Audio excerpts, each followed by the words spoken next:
any link to dementia or missing persons per se, but it's through my work through problem solving in South Yorkshire, which I've been involved in since about 2017, when we brought neighbourhood policing back, having got rid of it entirely, and realised that was a really bad idea. I want to introduce John.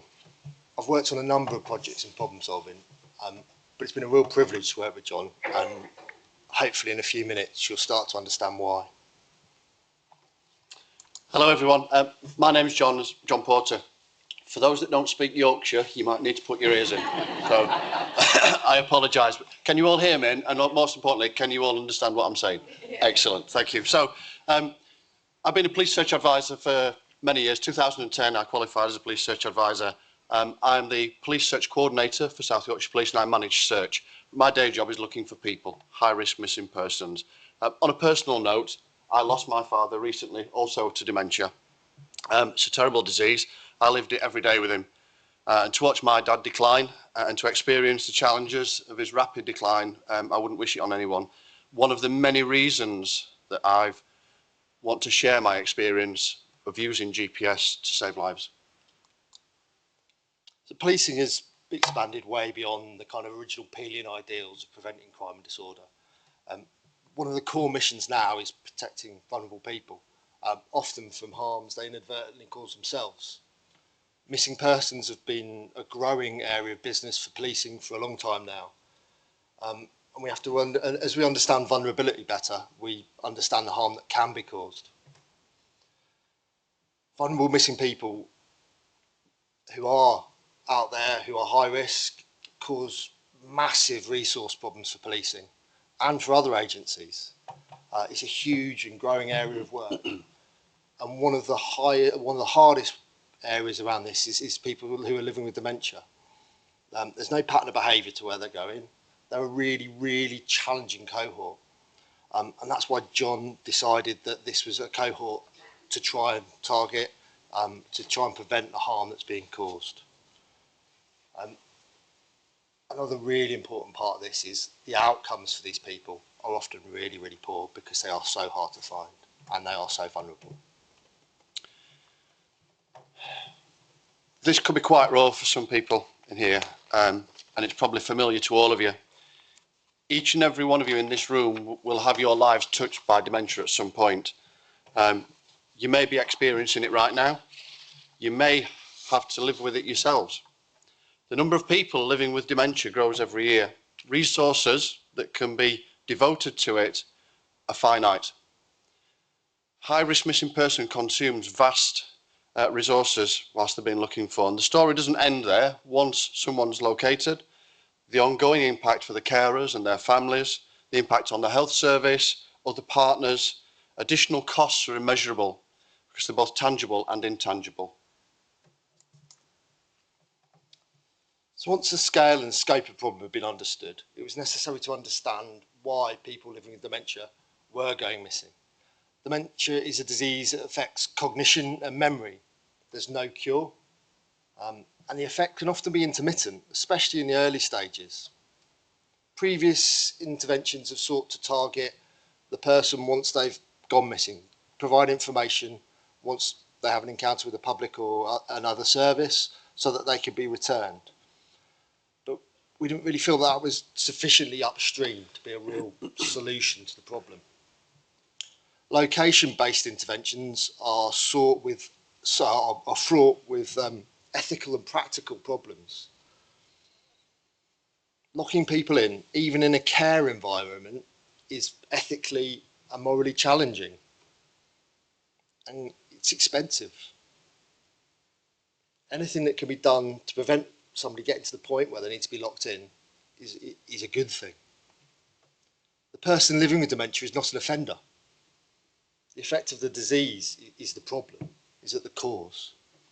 Reliance on a carer to provide 24/7 supervision to mitigate risk, it's time consuming, it's exhausting, and it can be really inefficient if the problem is only transitory or infrequent. The deficit of memory and understanding of the situation is clearly the root cause of the missing episodes. So we're looking to facilitate capable guardianship to prevent the problem. The identification of this pinch point allowed John to seek a solution that would mitigate for this deficit. I'd long had the idea that the use of tracking technology could make up for this deficit. And whilst technology had become sufficiently advanced that this might work, there were a number of other problems that came to the fore. Should a tracking device be monitored by the police or a third party? This will be a significant infringement on the right to privacy, may even be unlawful, as consent is difficult to obtain. It was an idea, simple in concept, complex in execution. Let me introduce you to Rick. Alongside public, many partners, including Mountain Rescue, Coast Guard, Fire Service, I spent 3 long, hard days looking for Rick. Rick is a runner. He spent his entire career in athletics. And whilst out running with his wife, Linda, his dementia caused him to run off at a pace that she could not keep up with. We had no pattern of previous behaviour to follow, no CCTV, nothing to indicate a direction of travel, no sightings by the public. His disappearance made national news at the time. It was the middle of winter. He was wearing only his running gear. After 3 days, I had moved my operation from that of a search and rescue to that of a body recovery. Thankfully, Rick was found alive, cold, tired, and alone on a building site in Sheffield. He was rushed to hospital, and a few days later, he made good recovery. After this experience of looking for Rick, I knew I had to do something. So I sought some advice on this fledgling project, College of Policing and other partners, and prospects did not look good. I was told the technology would fail. I was told it was unlawful. I was told it was unethical. But to be quite honest, I knew I could do this, and that drove me on. From experiencing using a tracker on my own father, having losing him on holiday in Spain, and it still worked, I knew that if I could overcome the obstacles, this would work. And my dad proved to be the concept for the use of this technology. Having understood the problem, the hard work began. As with many police systems, it's really quite hard to extract the data you need when you need it. The identification of a cohort for intervention required the manual extraction of data to identify those missing persons who were living with dementia. The next hurdle was funding. South Yorkshire Police have an innovation fund to support novel ideas that sit outside of normal work streams, stuff that gives you an opportunity to try things and to be evaluated. The identification of the right technology was also key to success. It had to be small enough to wear, but robust enough to survive, with sufficient battery life as to be practical. The cost is important too.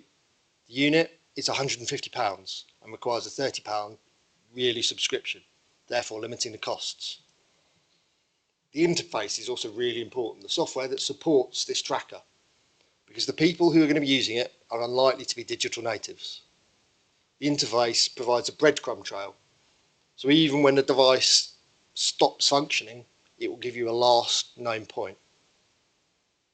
It can be called and it will answer automatically, allowing you to reassure the wearer and give instructions to stay safe. It is even possible to use more than one device so as to ensure the user is always wearing one. The use of this technology provided other benefits. Because of the way it was being used, the responsible person, the gatekeeper accessing the data, this limited the issues around GDPR and right to privacy.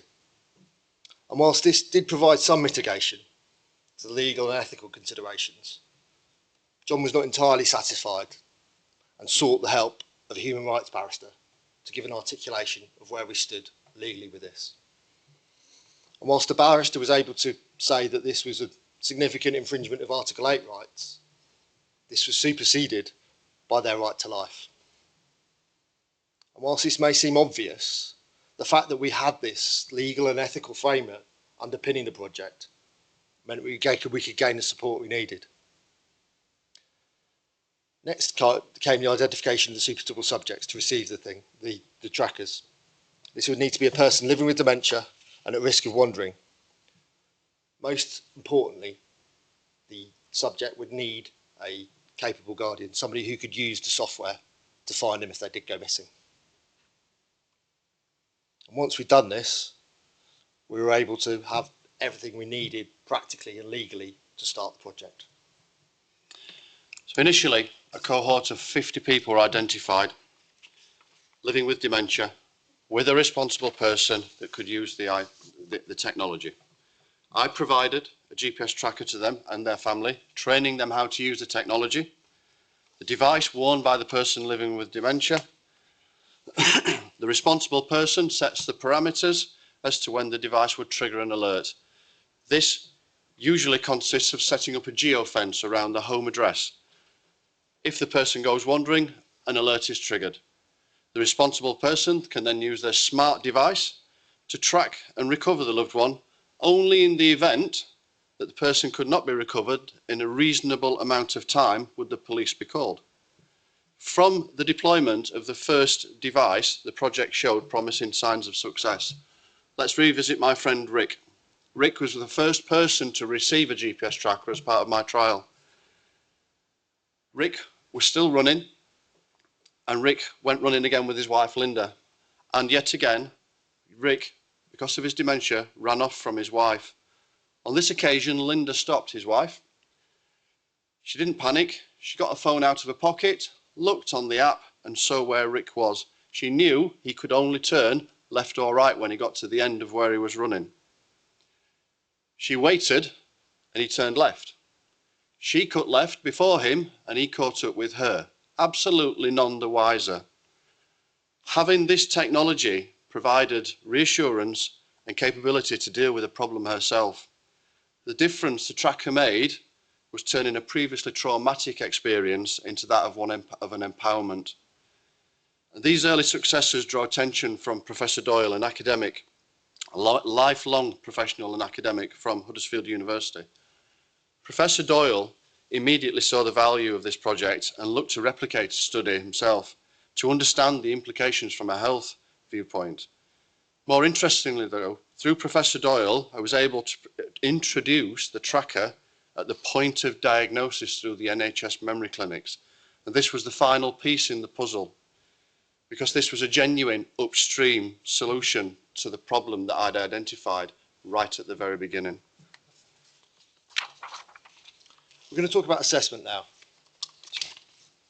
Normally this is a point where we talk about standard deviations and statistical significance, hoping to convince you that we've made a difference. Some of you may be pleased to hear we're not going to do that. In the 12 months before John gave out the trackers, the 50 persons identified for the study went missing 84 times. 46 of those episodes required immediate hospital treatment afterwards. This was for a total of 397 missing hours. Imagine the fear and the turmoil the missing persons and their families experienced during those 397 hours. In the year of the study, there was one missing episode linked to the cohort. The person was found after 7 hours and did not require hospital treatment. Interestingly, that person had been put into respite care by their wife, and because the project said the tracker is for use in the community, not a care setting, the tracker had been left at home, and whilst in respite care, he climbed out of the window.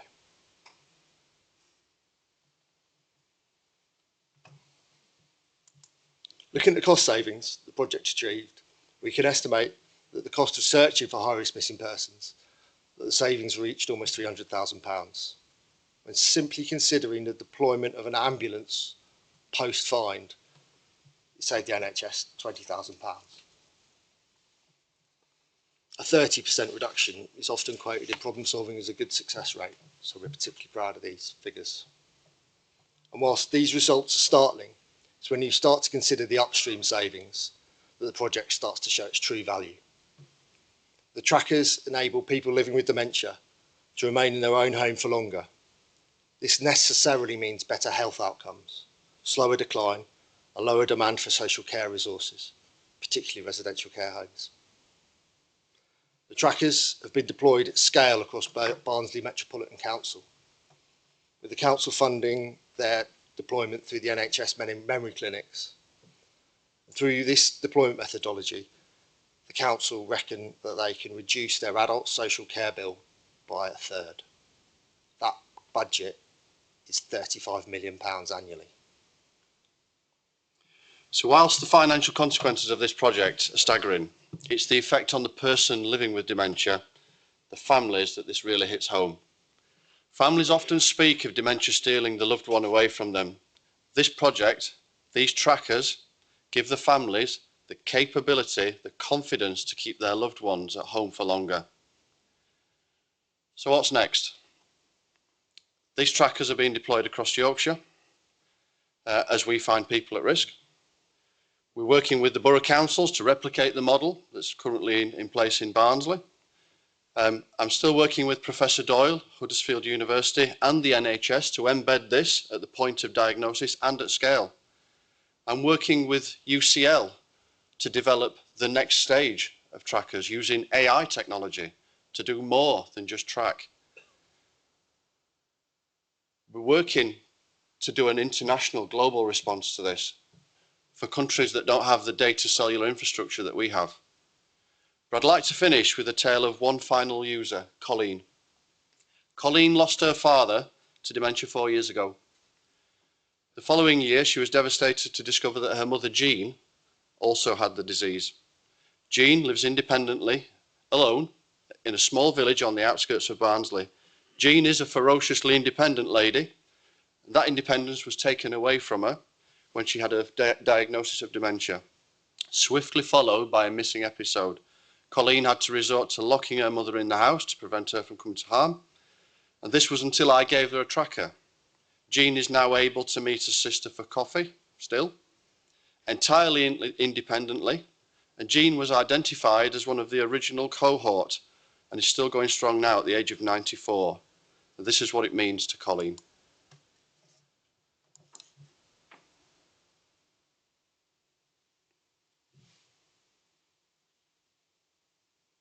We've got volume. Project, and it was a pilot, and it was going to be a 1-year pilot. So he phoned me out of the blue because obviously mum was on the register as having dementia, and I immediately thought, what a brilliant idea. Don't know whether it'll work for mum, but I really want to be involved in it, for the simple reason that Dad the previous year had gone into a care home for the very reason that he'd become unsafe staying at home, because he was forever trying to get out of home, to go home. And so he'd gone wandering several times, and it's the scariest thing in the world. I knew from Dad's deterioration, the vascular dementia is a very rapid decline. So I'd no idea how long it would be before Mum was in a situation where she could be sundowning and wandering off in the middle of the night. How can you measure the reassurance you have when you know that they're safer, because if they do wander off, you're going to be able to find them, or you're certainly going to be able to pinpoint within, a few meters of where they're going to be. And we were, in a sense, I joined the pilot for my well-being, because it took the weight off my shoulders when Mum was at home on her own, because I knew I could always be able to track her. If we hadn't been using the tracker all this time, and the fact that Mum's become very comfortable with it, she would be in a care home now, because her condition is deteriorated to the point where she wouldn't know where she was if she wandered out. She won't even kind of walk around the block anymore on her own, because she's lost her confidence. She doesn't realise that it's a tracking system. So it allows her her freedom to continue to be independent and have a normal life. But for me, it takes away the huge responsibility of having to consider when it's time for her to go into a care home. And as a member of the Barnsley Carers Forum, that's the most discussed subject that we have at the forum, in terms of how do we keep our loved ones safe. And the rollout from Barnsley Council of providing trackers for newly diagnosed dementia patients has made such a massive difference to carers. It's allowed them to continue caring for longer, and it's taken away the awful pressure that affects their well-being in terms of, am I doing the right thing by allowing my loved one to continue to live at home? Because the responsibility ultimately sits with us in terms of their safety. So yes, it's been a marvellous project, and I definitely think it should be used across all areas. I always say it, but I'd like to thank Colleen for that. That was brilliant. So if you'd like any more information on the project, we've set up a QR code. If you just drop us an email, we'll send you some more information. Thank you.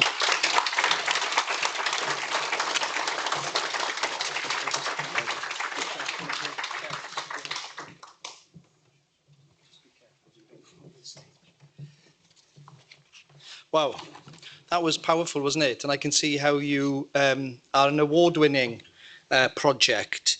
I think it was Ben that mentioned innovation and innovation fund.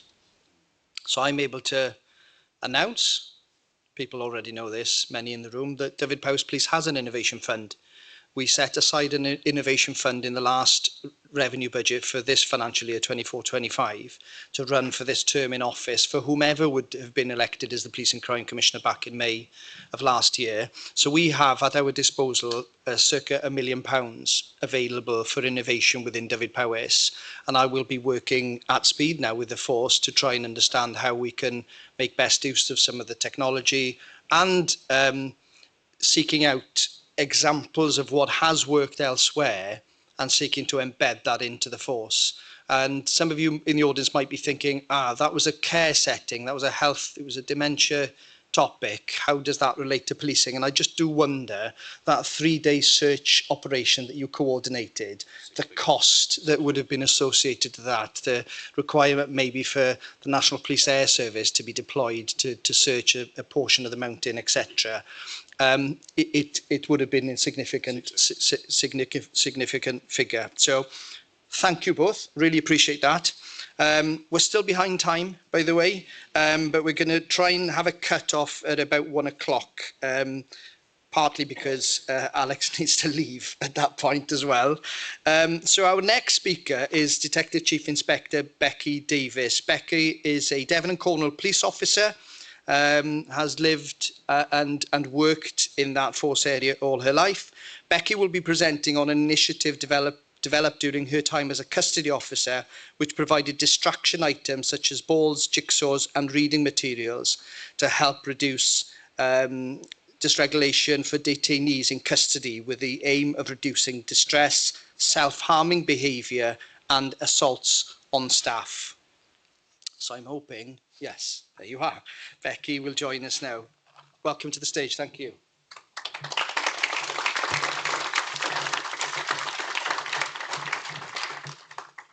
Thank you. Good afternoon, everyone. That was a tough input to follow. Really good work, guys. Yeah, I'm Detective Chief Inspector Becky Davies from Devon and Cornwall Police, and I'm going to talk a little bit about some work that I did in custody a few years ago, whereby I introduced distraction items into the custody environment and the journey we went on to get there. I'm conscious it's the pre-lunch slot, so I'll keep it succinct in the knowledge that tummies will be rumbling by now. I'm not the greatest public speaker, so you'll see me sticking with my notes to make sure I don't forget my train of thought or go off on a random tangent. that is also me when I'm not at work. I've got two lovely girls, aged 12 and 5, one of whom has an ADHD diagnosis, and this little lovely lady here who also exhibits neurodivergent traits. And I mention that because to some extent my other role as a mum and my personal life has driven some of the improvement work that I've undertaken professionally, but I'll talk a bit more about that later.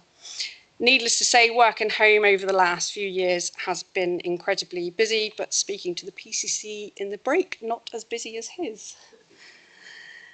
Some in the room might have aspirations for promotion or have innovative ideas you want to bring to fruition, but may be held back by self-limiting beliefs that you can't do or be all of the things you want to be. Hopefully a little bit of inspiration here that you can achieve more than you think. Back to serious me. I've been in policing for 21 years and was in uniform up until 3 years ago when I decided to go over to the dark side and become a detective. Prior to that, I spent nearly 4 happy years as a custody officer. And during that time, I became really passionate about supporting those coming into the custody environment. I saw a very different side of policing and a very different side to the people that I had dealt with out on the streets, many of whom had heartbreaking backstories, and whilst there was a proportion of individuals with inherent intent to do harm, many were incredibly vulnerable themselves and either victims of circumstance or actual victims of crimes themselves. And of course, some of them were children, frightened, sad and alone, and potentially going to become the adults trapped in the revolving door.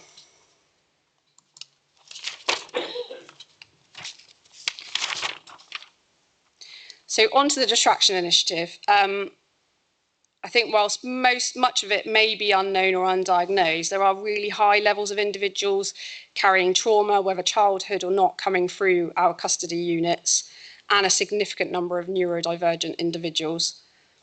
And so this can lead to high levels of dysregulation in the custody units, which is really hard to manage, high levels of anxiety and other challenging behaviours, making it very difficult for individual detainees to engage with the support services embedded in custody.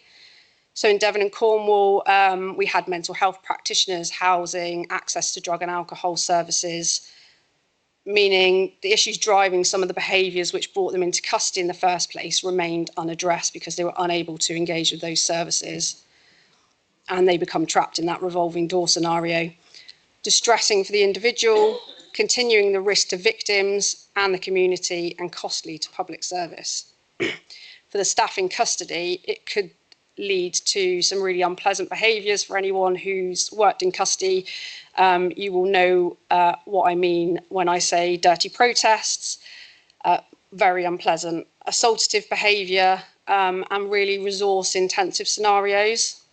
And in terms of dignity for that individual, you could end up with someone basically in a concrete box with no clothing, no mattress, and nothing at all to try and manage the behaviour, which is just deeply humiliating. And to complete that vicious cycle, the individual could end up re-traumatised from the experience. I felt something needed to change to see these issues addressed. So, on to the distraction items. A simple and effective idea was born. It was not my idea. For those of you who've read Rebel Ideas by Matt Said, it was a recombinant idea. If you haven't read it, I recommend it, especially for those in leadership roles. But I'd seen one of our mental health practitioners using a plastic stretch ball like this, for a prop, with a detainee who was having a panic attack and just using it to help them essentially manage their breathing. And it was just really effective. And that's what gave me the idea. And I started to think, what else could we bring safely into the custody environment? So instead of constantly taking away, constantly removing control from someone who'd had their liberty removed from them already, what could we give them to de-escalate? To give them control over something and to help them regulate enough to be able to engage with the custody processes and the support that was available.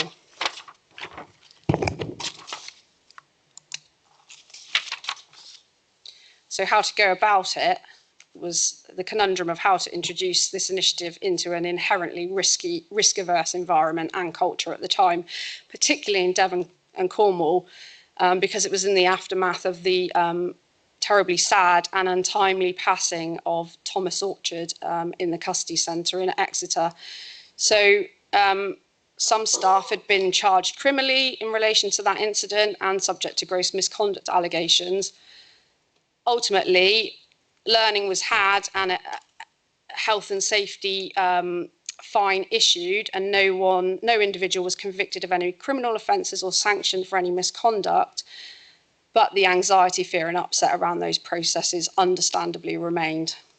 Fortunately for me at the time, I had a very forward-thinking and empowering boss, someone I learned an awful lot from about being a good leader, and he gave me the green light, but with caution, in his words, to trial the initiative, and we started the process of risk assessing distractions in earnest.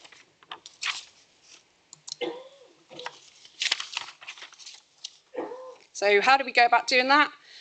Picked out some items, gave them to the most worried and sceptical custody and detention officers, and told them to take them into a cell and do their worst and fill out a risk assessment sheet scoring them. And boy, did they do their worst. One custody officer turned that stretch ball into a knuckle duster, which was quite inventive, but also really helpful in informing the risk it could present and who it could be given to in what circumstances. And once the items were scored, they would then be given to a detainee based on the presentation of the detainee and ongoing risk assessment carried out and recorded on the custody record. In reality, though, the items that are listed there were all low risk, so high levels of dysregulation were unlikely to preclude the issue of any of those items, and they are really effective. To ensure consistency of the quality and risk presented by the item, the same items were sourced from the same provider, essentially, so you know you're getting the item that has been risk assessed and not something different. In terms of cost, you're talking a few quid for a stress ball or a foam ball, and very few got damaged deliberately, so it's a really low cost initiative.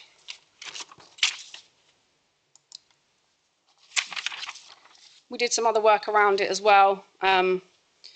So as well as utilising staff to risk assess items to gain the buy-in, we also delivered multi-agency training to every member of custody staff at the time the distraction items were introduced. This just to ensure people understood why we were bringing the items into custody and to better equip the staff to understand trauma, neurodivergence, and how to adjust their communication and response to de-escalate as opposed to escalating situations with dysregulated detainees. At the time, local members of our mental health service were really exasperated with the police and with custody because of the volume of unnecessary referrals they were getting due to a lack of understanding by staff about when and how to make acute referrals.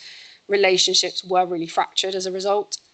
So I brought them into designing and delivering the training for staff to uplift knowledge in that respect and bring our mental health services back on board with us. And it exponentially improved relationships and led to other partnership work to improve processes and supporting protocols and policies. I also brought in individuals with lived experience to really bring that training alive, and I really feel that's something we need to do more of. We don't do enough of that. It's really good to hear the victim support service talking about all the work they do with lived experience. So what started as a very simple idea led to a number of wider positive changes and improvements in the custody environment.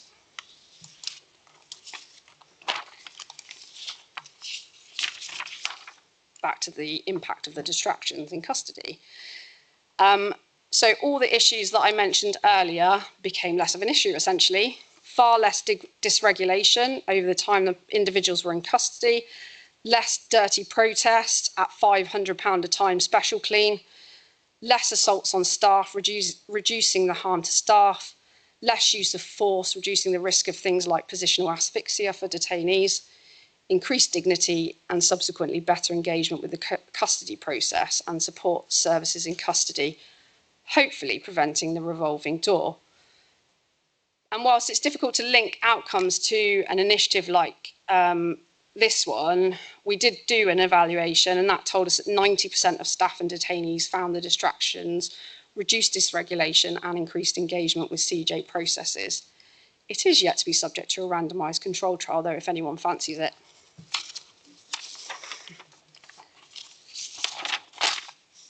So, the impact. When I introduced the initiative, I didn't expect it to reach outside of Devon and Cornwall Police or to have national reach. It started with some attention from our independent custody visitors, who are independent individuals from the police who attend unannounced regularly into the custody units to essentially check that detainees are being looked after properly. And as a result, the initiative was published in the national ICV newsletter. It was then shared on Twitter, as it was then.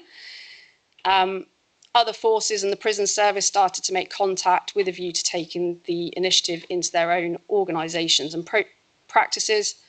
The editors of the College of Policing Best Practice magazine, Going Equipped, picked it up and published an article about it, and it now sits in the College of Policing Practice bank for anyone to access publicly. It was one of the reasons when HMI visited Devon and Cornwall Police in 2019, they specifically commented positively on our partnership working in care for children and detainees with mental health difficulties coming through our custody centres.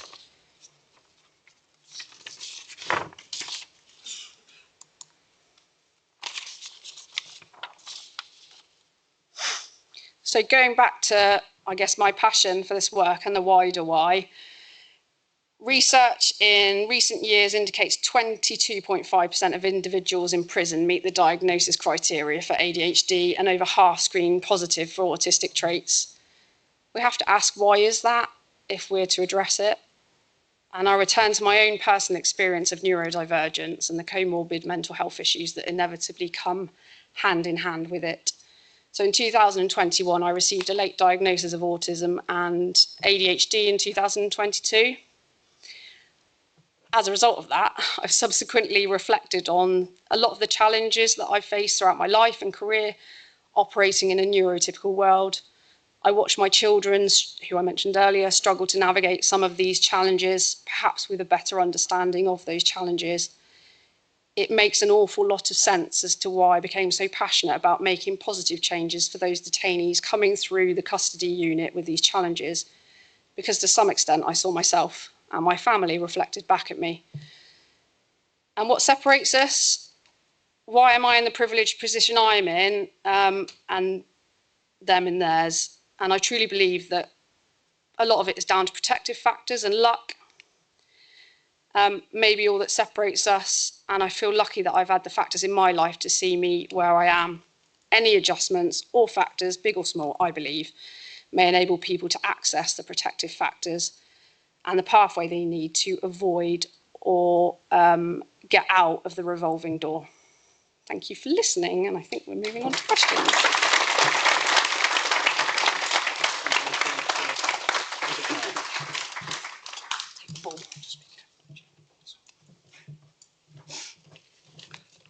I'm really conscious about the chair situation on the stage, by the way, so I'm telling them all to be careful.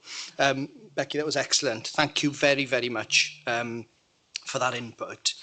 And as the Commissioner in Dyfed-Powys, I have the privilege of going alongside the independent custody visitors on visits to the custody environment, and it never ceases to amaze me in terms of the professionalism in that space and the work that individuals in that very often somewhat hidden away service within the police then, or a department within the police undertake on a daily basis.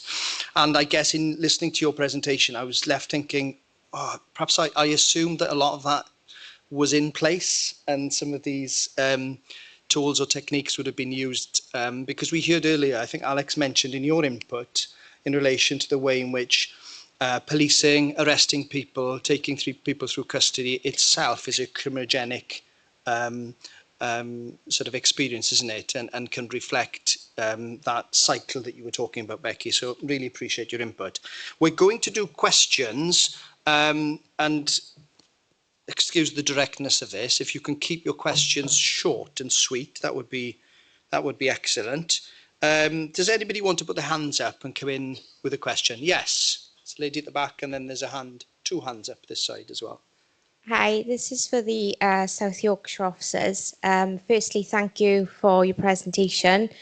John and I were lucky to actually see you at the National Problem Solving Conference last year, and that presentation that you gave then was so impactful that actually came back to force. And I've been working with our missing person coordinator to try and understand our data around missing persons with dementia. So there's a couple of questions really following that. I just wondered if you as a force used the Herbert protocol, and how was that impacted on your decision making? Was that involved with the 50 cohort? Was that influential? Not especially. We do use the Herbert protocol. I'm a massive advocate of it. It doesn't come without its issues. The GPS tracker is a tool in the box. It's not a magic wand. The Herbert protocol is exactly the same. The Herbert protocol needs to be a living document, which is why most forces, and I don't know about Dyfed-Powys, we're an online version of it now, and it's something that's updated regularly. Because the issue that we had with the Herbert protocol was that someone would complete a written document of the Herbert protocol, pop it in a drawer, and then maybe 18 months later get it out. It's just completely out of date. Everything in it is useless. So the initial cohort, to answer your question, no, the Herbert protocol wasn't something that was looked at. The initial cohort was chosen purely on the fact that on my missing person system in the last 12 months, they'd been missing and were at risk. And some of them, I don't like to call them offenders, but were repeat offenders, because they're not, obviously clearly they're not offenders, but in the missing person world, they were constantly going missing, which shouldn't happen through the NHS. There should be some kind of trigger plan put in place. But I get that everyone's busy, and that doesn't always happen, or people get missed off. So yes, we do use the Herbert protocol, and it is something that we drive constantly, but it works hand in hand with this. Thinking about your partners as well, when you were choosing that 50 cohort, was it just based on your data and then you brought in partners later on? Because I know you were working well with NHS and charities and so on and so forth. Has that further influenced your decision making? So the initial cohort of 50, I chose from my missing person system, and then I went to the local NHS memory clinics with that list. And funnily enough, it matched up with the list that they had, so which was great. We were both on the same page. They're clearly able to provide far more people, because in just one town, there's about 1,500 people that's registered with dementia. At that moment in time, I couldn't choose that, so I needed to choose the people that were at most risk, which is what I did in essence. But since then, certainly in the district of Barnsley, everyone that's diagnosed gets a GPS tracker at the point of diagnosis. Moving forward, that's the ultimate plan. The ultimate plan is that the NHS and local authorities take this on board and roll it out, just like a prescription. So just like handing a box of tablets out, they get one of these given to them, which is the model that's been used in Barnsley. And I've got to say, in Barnsley, since they were rolled out, we have 4 districts in our force area, Barnsley being one of them. We've not had a single missing person with dementia in Barnsley since they've been rolled out. All the other districts have continued to have missing people with dementia. That's no coincidence. It's not stopping them from wandering. It's evidence. It's evidence. It's absolutely evidence. Yeah, it is. There's your control group. Yeah, I could talk about this all day, and I'm really conscious that it's something that I'm really passionate about, you could probably tell, but it's something that is just so simple, so cheap, so effective. And if we can cut £10 million from one council's budget for adult social care, if you replicate that across the country, you're saving a lot of money. Thank you. Thank you for the question, and I think there's a role there. I would say this for the police and crime commissioners as well, to make those links. We're aware of right care, right person, so there has been some pushback in the space of sort of health provision, but there's more that we can do, and we talk about the nudge effect. We need to be giving them a nudge in other agencies, physically perhaps, to step up, because they would be making savings, but it would obviously impact on us as well. So I think there's a role there for us to get together. Yes. Is it on? Yes. Thank you. Keith Evans, sit on the Police and Crime panel, Dyfed-Powys. Also, as I said, a county councillor. Very intrigued by the amounts of savings that could be achieved for the public purse. That's one thing that we're not very clever at doing, and David will sit on the Ceredigion Public Service Board, etc., where you get all the public blue service providers in the same room, etc. But I think there's a tendency to stop things when it comes to talk about money. They talk about the good things. Somebody needs to be cracking the whip so that everybody participates in that. You know, the ambulance should do it, social services. You know, it's just running away in every authority in terms of the cost of social care. And this is a very easy fix if people just put their heads together, share the costs, because it's our pound, isn't it? It's our public money. We need to be using it more efficiently. Thank you. Yeah, thank you. Just to cover that, absolutely correct. Barnsley Metropolitan Borough Council had a digital innovation fund, and they put in an initial £100,000 in to buy GPS trackers. That was the foresight of one individual that saw how much money, potential money, he could save from the adult social care budget by putting £100,000 in. And the evidence speaks for itself. Thank you. Any further questions? Yes? Yeah, there is one online. I couldn't quite understand what you've sent me, if I'm honest. So there's the gentleman here in the front, and then the question online was about, is there a published data set regarding the GPS data and officers patrolling within the set polygons? That was the question. I've read it out. I still can't quite make sense of it, if I'm honest, but sorry, that's just my ignorance probably. I think that's probably for me. Yes, yeah. So no, that research I gave you by Jeff Barnes in the Met has not been published as in a journal article.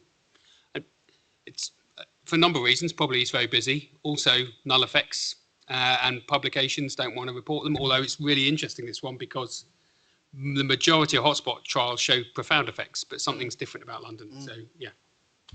I'm glad you understood it. Sorry, that was my ignorance. I do apologise to whoever online asked that question, which I got wrong. Yes, is the mic? Yeah. Can you hear me? Yes. A question for Becky. I thought it was really interesting, your presentation. Just wanted to know, what was the most popular device that it's given out to people? What did you find is the one that has the best feedback or responds best with people? What device? The foam footballs for sure. Because we had yards as well, so they could go out and just kick the football around the yard and just get some of that pent up frustration out. Great, thank you. That's a good question, and I know that we've got those foam footballs in Dyfed-Powys because I've seen them in action. Sharon? Yes, thank you. It's coming back actually on what Keith said to John. How much of the cost, obviously you can't put cost on people's lives, but how much of the cost of the units, John, roughly, for each individual? The cost of the individual units is £150, and they work on an international SIM card, so they will tether to any kind of, so if, unlike your mobile phone, if you're on O2 and you've not got an O2 signal, you've not got a phone, these don't work in that way. £30 a year data to run it. So for less than £200, you're keeping someone at home, based on £1,300 a week, putting them into care. Sums add up, yeah. Thank you. Excellent. Yes. Any other show of hands? Because I'm going to draw a line under this. Otherwise? Yes. I'll come back to Alex. Hi, this is a question for Becky. I mean, loved all the presentations, but particularly, loved your kind of perspective on a neurodivergent filter on services provided by policing, different, kind of stages of somebody's criminal justice, journey as a victim or a perpetrator. And I was just wondering, are you further involved, or are there any particular areas in policing where you feel that neurodivergent perspective could be particularly useful, or could be looked at in terms of the small things, in terms of small projects, and to look at where we can gather that data on the differences that it could be made? I just think that your perspective on that neurodivergent filter is incredibly useful. And I guess the question is, where else could it be used? Is there anything you spotted right now where there could be that filter next, and we could look at that kind of evidence-based policing around it? So I'm not working in custody anymore. I'm obviously now in the detective world. I think neurodivergent thinking in any organisation, and certainly in policing, is really crucial. For example, GCHQ have deliberately gone out and recruited neurodivergent individuals. They started off just blanket neurodivergent, and then they went for neurodivergent women specifically because of the those thinking styles and you know, those skills that those individuals bring. Off the top of my head, I couldn't think of anything specifically. There's so many things, you know, so many areas, but certainly try and identify who your neurodivergent staff might be, or yeah, with those types of thinking styles, and try to get ideas out of them and see what they can spot to kind of direct where you might go next. Yeah, that plurality of ideas, I think, and can I get away with saying this about policing? I think policing very often as an organisation is about conforming. Obviously we have processes and procedures, but I think we were talking earlier about the, you know, the promotion process is how do you conform to that, and there's a bit of a groupthink that happens. So we're trying to work against that. And there was a conversation earlier, wasn't there, in relation to the culture, trying to break some of the cultural barriers that we have. So we didn't have any further questions from the audience, but Alex, you put your hand up. Yeah, perhaps just a final pitch for SCBP. Neil Wayne, who's the Chief Super on your patch, sort of runs the volunteers across the country, and there's a number of people from Wales who want to be involved in helping SCBP, which basically the mission is to use, produce and communicate this sort of stuff so that everybody becomes evidence-based. If anyone would like to volunteer in Dyfed-Powys to help the sort of Welsh contingent, that would be great, and just get in touch with Matt. Thank you. That's a brilliant way to end this morning's session. I want to thank all of the previous speakers and the speakers that I got on the stage here today, yourselves as well, for bearing with me in my timekeeping dilemmas. So it's now just short of 1 o'clock, so we're breaking for lunch about 15 minutes late. I'm going to try and claw back about 5 or 10 minutes. If we can come back as close to 1:30 as we can, that would be handy. To start then at about maybe 22 or something. So 1:30, as best we can, efficiently and effectively grabbing our lunch. So diolch yn fawr, thank you very much indeed. Excellent, thank you, that was brilliant. Croeso nôl I bawb, welcome back everybody. I hope you've enjoyed the lunch. It's normally very, very good, and I've had some quick feedback and evaluation of the food to say that it's been exceptional. So diolch yn fawr iawn I Cegin Fach y Wlad am y gwasanaeth I chi'n rhoi I ni yma yn y Pencadlys. Ni'n ddiolchgar iawn am y gwaith, a mae'n dda bod ni'n gallu rhoi gwasanaeth I cwmni lleol sydd yn beth yw sos yn Gymraeg? Sydd yn Efin? Sos.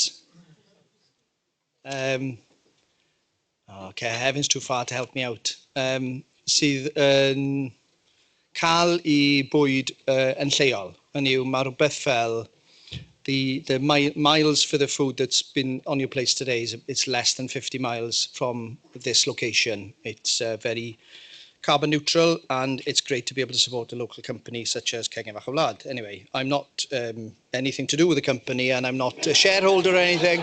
I just thought I'd thank them, which is good parlance in these things, in these matters. Right, diolch yn fawr. I've given enough padding there for people to return to their seats. I'm equally as excited about the second half of the session here today as I was coming in this morning and looking at the agenda for this morning. I think this morning was brilliant. We've had great interactions, lots of networking opportunities over lunch as well, and I want that to continue. So we've got 2 speakers, if I've got the logistics correct. The second speaker of this afternoon session will be joining online. So there needs to be a message to Andrew, out of politeness, that we are running slightly behind schedule. But it gives me great pleasure to introduce the next speaker, because Rob and I worked together many moons ago. Not quite far back that I had hair at the time, but it was certainly in excess of a decade ago, probably about 15 years ago. So Rob is a detective sergeant in Dyfed-Powys Police. Rob leads the implementation of management of initial police training in the force, and we'll be taking and he will be talking, sorry, about a project currently underway in collaboration with Professor Sarah Weidel and Dr. Helen Miles from Swansea and Aberystwyth University, respectively, exploring the added value of using virtual reality as an immersive tool for police training on violence against women and girls. So Rob, over to you. Diolch yn fawr. Thank you.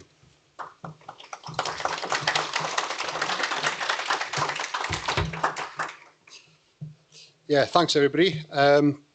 Prynawn da, croeso nôl. Good afternoon and welcome back after lunch. Probably for me, probably the hardest part, isn't it, everyone after lunch, especially with what was on the plates and seeing everyone eating. But hopefully I can give you a little bit of an insight really in relation to what we're looking to achieve with virtual reality in initial police training. And I'll give you a little bit of an insight today, hopefully, in relation to the project and the research project that we're running with Aberystwyth and Swansea universities, which is based around evidence-based policing. It's an evidence-based project that we're looking to do, and we're researching the strengths and weaknesses of virtual reality in police training. So my name is Rob Gravel, and as Mr Llewellyn said, we worked together 20 years ago in FIB, and since that time I've worked in various different roles in Dyfed-Powys Police. I spent 5 years working in digital and cyber, and for the last 4 years I've been working in initial police training. And for me, what I've identified over the last 4 to 5 years in initial police training is that we need to look at moving with the times, like we did 10 years ago with digital and cyber, looking at how we can benefit initial training and training police officers and immersing them into different scenarios and different environments, whilst providing them with the legislative training and the respect and empathy that everyone talked about this morning in relation to how we do our job. So for us, this is where we are. As you will.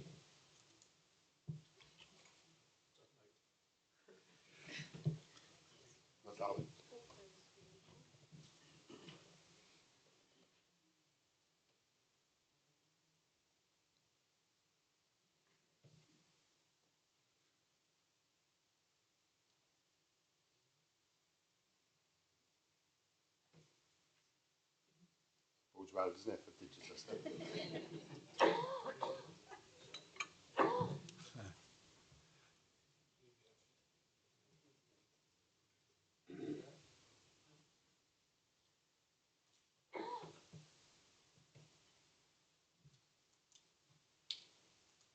Okay, so Through Their Eyes is a project, like I said, that we're running with Aberystwyth and Swansea University, and it's an analysis of how we in Dyfed-Powys Police can utilise virtual reality to enhance training around different aspects. Primarily, we're looking at our response to violence against women, domestic abuse and sexual violence. And the proposal that we've put together with support from the PCC, with the universities, is seeing us working in collaboration with them to effect operational changes through training that incorporates technology to transform the response that we provide to victim survivors. So the collaboration that we've had has been successful.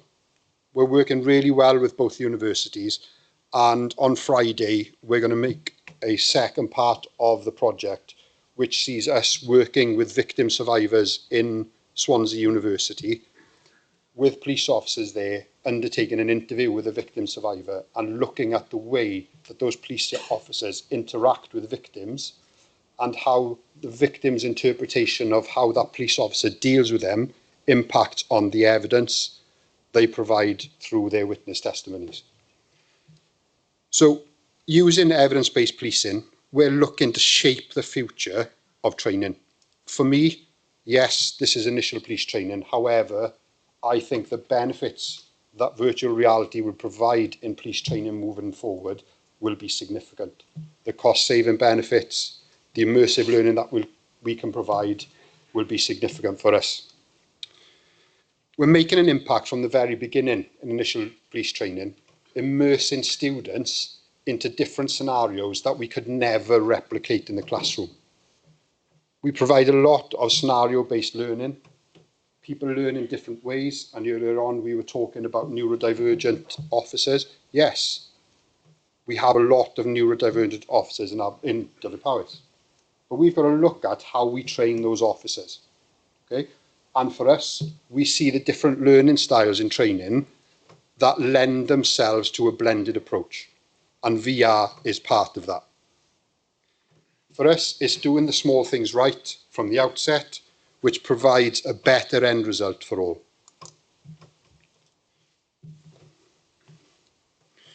So, as I said, it's an evaluation of domestic abuse police training through the eyes of the trainee and the trainers. So our project provides an in-depth analysis of domestic abuse training from a range of stakeholder perspectives. It explores the viability of VR as an immersive medium in police training and embeds a collaborative working relationship between us, Swansea University and Aberystwyth University in the development of groundbreaking immersive technology to transform that police training. We're using academia to support what we're looking to achieve. We've talked this morning about evidence-based policing. We are doing a lot in initial police training about evidence-based policing. And as Mr Llewellyn said earlier, 75% of our frontline in Dyfed-Powys Police have got less than 4 years service. All of those officers with less than 4 years service have all gone through the degree or the diploma programme. And during that programme, they have to complete diploma assignments on evidence-based policing, utilising research to identify and critically analyse what we do in policing well and what we don't do so well. And for me, on that note, a significant piece of work that we need to undertake is look at the research projects they're undertaking and how do they lend themselves to policing, and we should be using them to benefit us. And this is where I stumbled across the VR.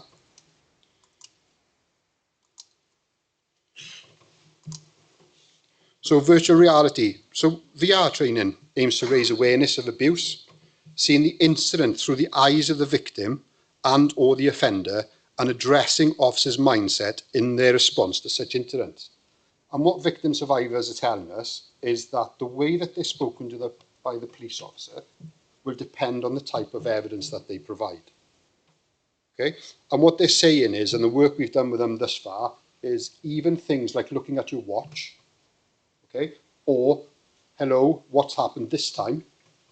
Oh, it's you again, impacts on the way that they will react and respond to the police, and will impact on the evidence that they provide. So we're looking at different tools as part of this programme that will allow us to show officers how different victims respond based on how they are spoken to. It is important here, though, to note that VR is merely a medium, and its effectiveness in initial police training will be influenced by the quality of the learning and the learning outcomes and organisational context that we provide. So, as we spoke about, why VR? The benefits of VR. We can't replicate in the classroom what we can out on the street. Okay? One of the standout advantages of VR training is its ability to create highly realistic and immersive scenarios, and I'll show you a couple of them shortly. VR training provides a safe and controlled environment where officers can practice without the risk of injury or real-world consequences. And a joint approach to learning outcomes allows us to promote discussion. And what you'll see with the VR headsets, we can pause those headsets together in the classroom. We can identify learning outcomes through a storyboard, and we can discuss those learning outcomes with all of the students in the class at those times and promote discussion in relation to what they've seen and what they've gone through. It's cost effective, okay, and it's efficient. We can customise it and we can adapt it to what we need to do. And we can look at the analytics, which is what we're doing with the universities in relation to the training that we're providing.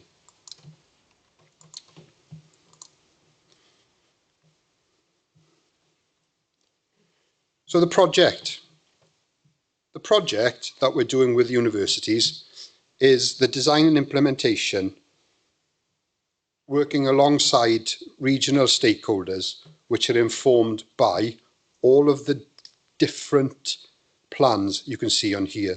So as Mr. Clan said earlier, his new plan from 2025, the Victims Code of Practice, the National Training Framework, VAW DASV strategy up to 2028, and the Domestic Abuse Act for 2021. We're trying to incorporate that into our initial training and look to see how we can bring that together to provide officers with that real world immersive learning. So phase 1 of the project is working closely with trainers and other collaborators. We have reviewed the training. We've mapped out the links of the programme where we can identify one training material product that will provide the learning outcomes for different resources. We've identified the current and future context in which training programmes can take place. We've identified the steps to inform training of domestic abuse in initial police training, and we're quite advantaged really in initial training with us. We've got 2 DAOs who are experienced police officers, and they provide our safeguarding training with the support from subject matter experts, like those in the hub and the safeguarding hub, and from introducing different elements of DA matters. So we can look at exploring the perceptions and the expectations of intended and unintended outcomes of current training and future training programmes that include the use of VR as a tool. We said earlier about evidence-based policing. We want to look at the strengths and weaknesses and where VR can be used as that tool to promote beneficial training to police officers. If it works, great. If it doesn't, we won't be using it. So moving on to phase 2 then. So we will build a set of constructs from the theory. So we'll identify what we're going to train. We'll build that training. It is resource intensive because we are building the product ourselves in relation to the material that we're playing on the headsets. Moving forward, if this research project works, I've linked in with the Police Digital Services, and they have got funds to help us and support us to roll this out wider. And with the help from Aberystwyth and Swansea University, with the work from academia that they can provide, I'm certain that this will work. We've been supported by the PCC and the money that they've kindly provided to help promote this and push this forward to where it needs to be.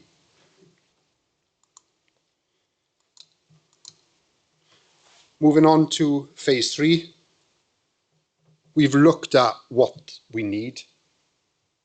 The research has been undertaken by the lecturers from the university, so Professor Sarah Whittle and Dr. Helen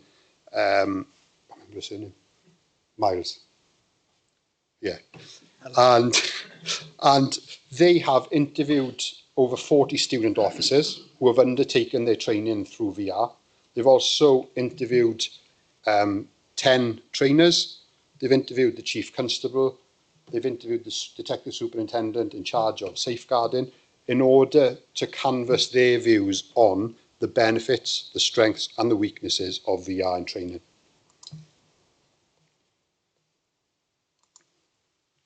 Moving forward, dependent on the results of that project will depend on what we do.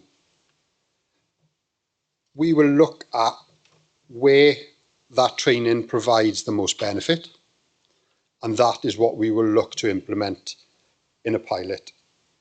We'll look to take this slowly rather than trying to push it out significantly. We've got to build on the ground first, put those building blocks in, and then start introducing different elements of it into initial police training.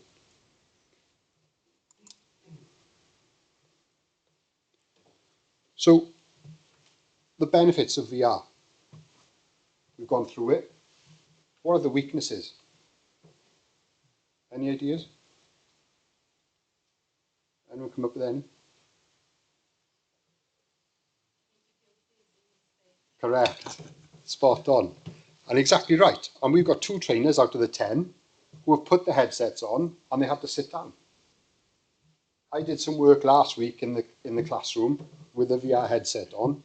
I opened a door with the headset on and I fell backwards because I thought the door was going to come into me. So we've got to take all of that into consideration when we're utilising VR in the classroom environment. Okay? And it is a good point. But on the flip side, there are very little weaknesses that we've initially identified around the introduction of virtual reality in police training.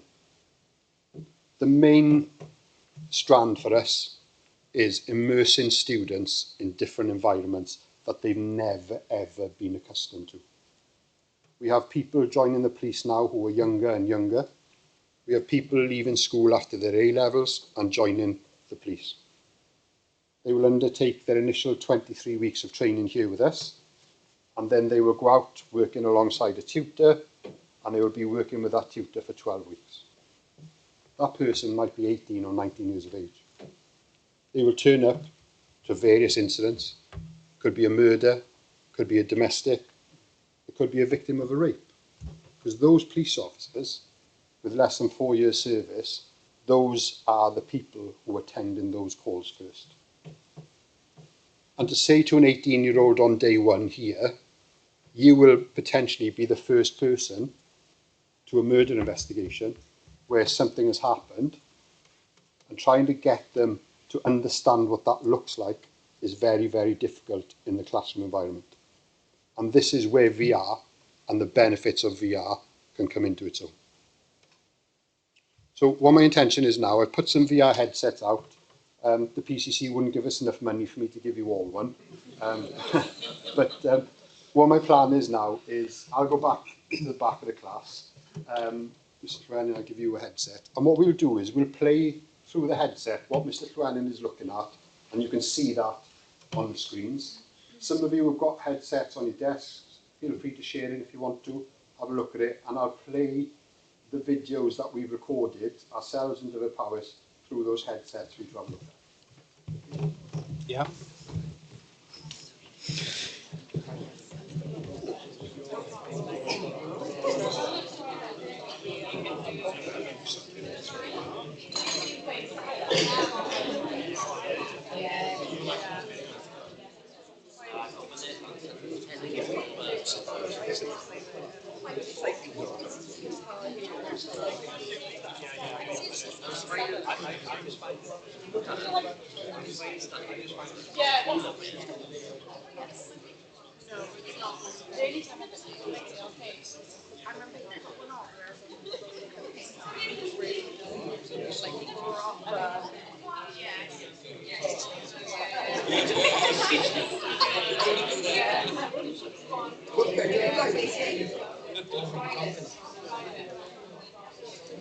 I hate that one.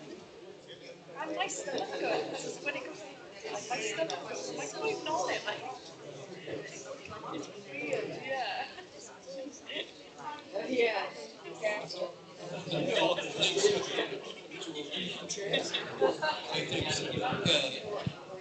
Okay, so the first video I'm going to play to Mr. Llewellyn is, as we said, starting simple, okay? And this video is a recording of somebody committing an offence of criminal damage, okay? This is a video that a witness will see, and the way that we utilise this in the classroom environment will be an officer who is a witness identifies this person spray painting the wall.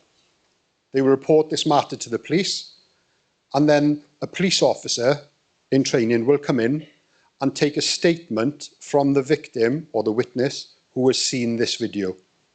They will see the video once, and the police officer, utilising the training that they've had around statement taking, will undertake a statement with this person introducing the evidence that they've witnessed.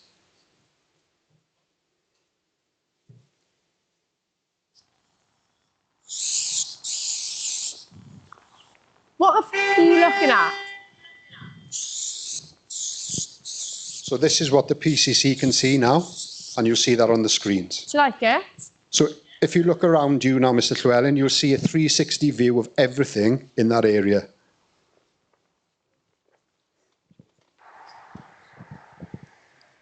And you'll see now the suspect walking towards you, and you should be able to follow that suspect around to see where they go.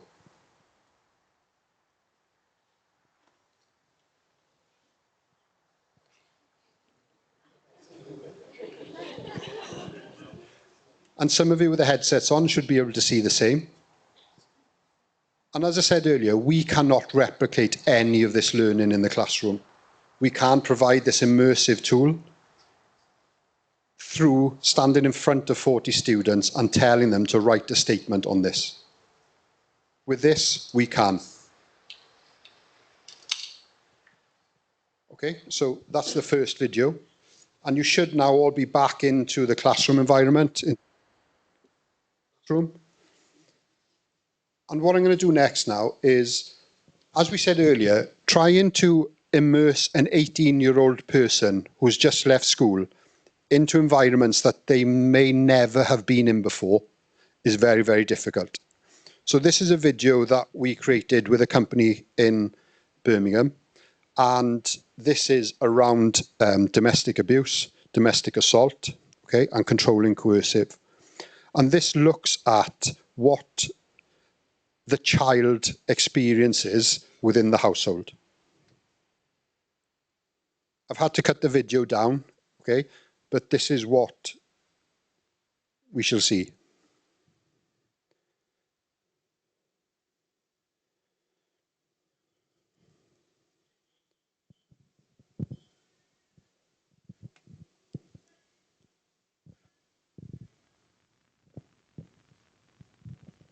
Okay, so I'll play that again. We have to cut the video down. You gonna clean that mess up? Not yet 2 years old, but I'm taking in the signals. If you look at Mr. Llewellyn, you'll see. I said, who's gonna clean up? So us trying to replicate that learning in the classroom is very, very difficult. And I'll play that once more for you all just to see. You gonna clean that mess up? Not yet 2 years old, but I'm taking in the signals. Nobody hear me? I said, who's gonna clean up?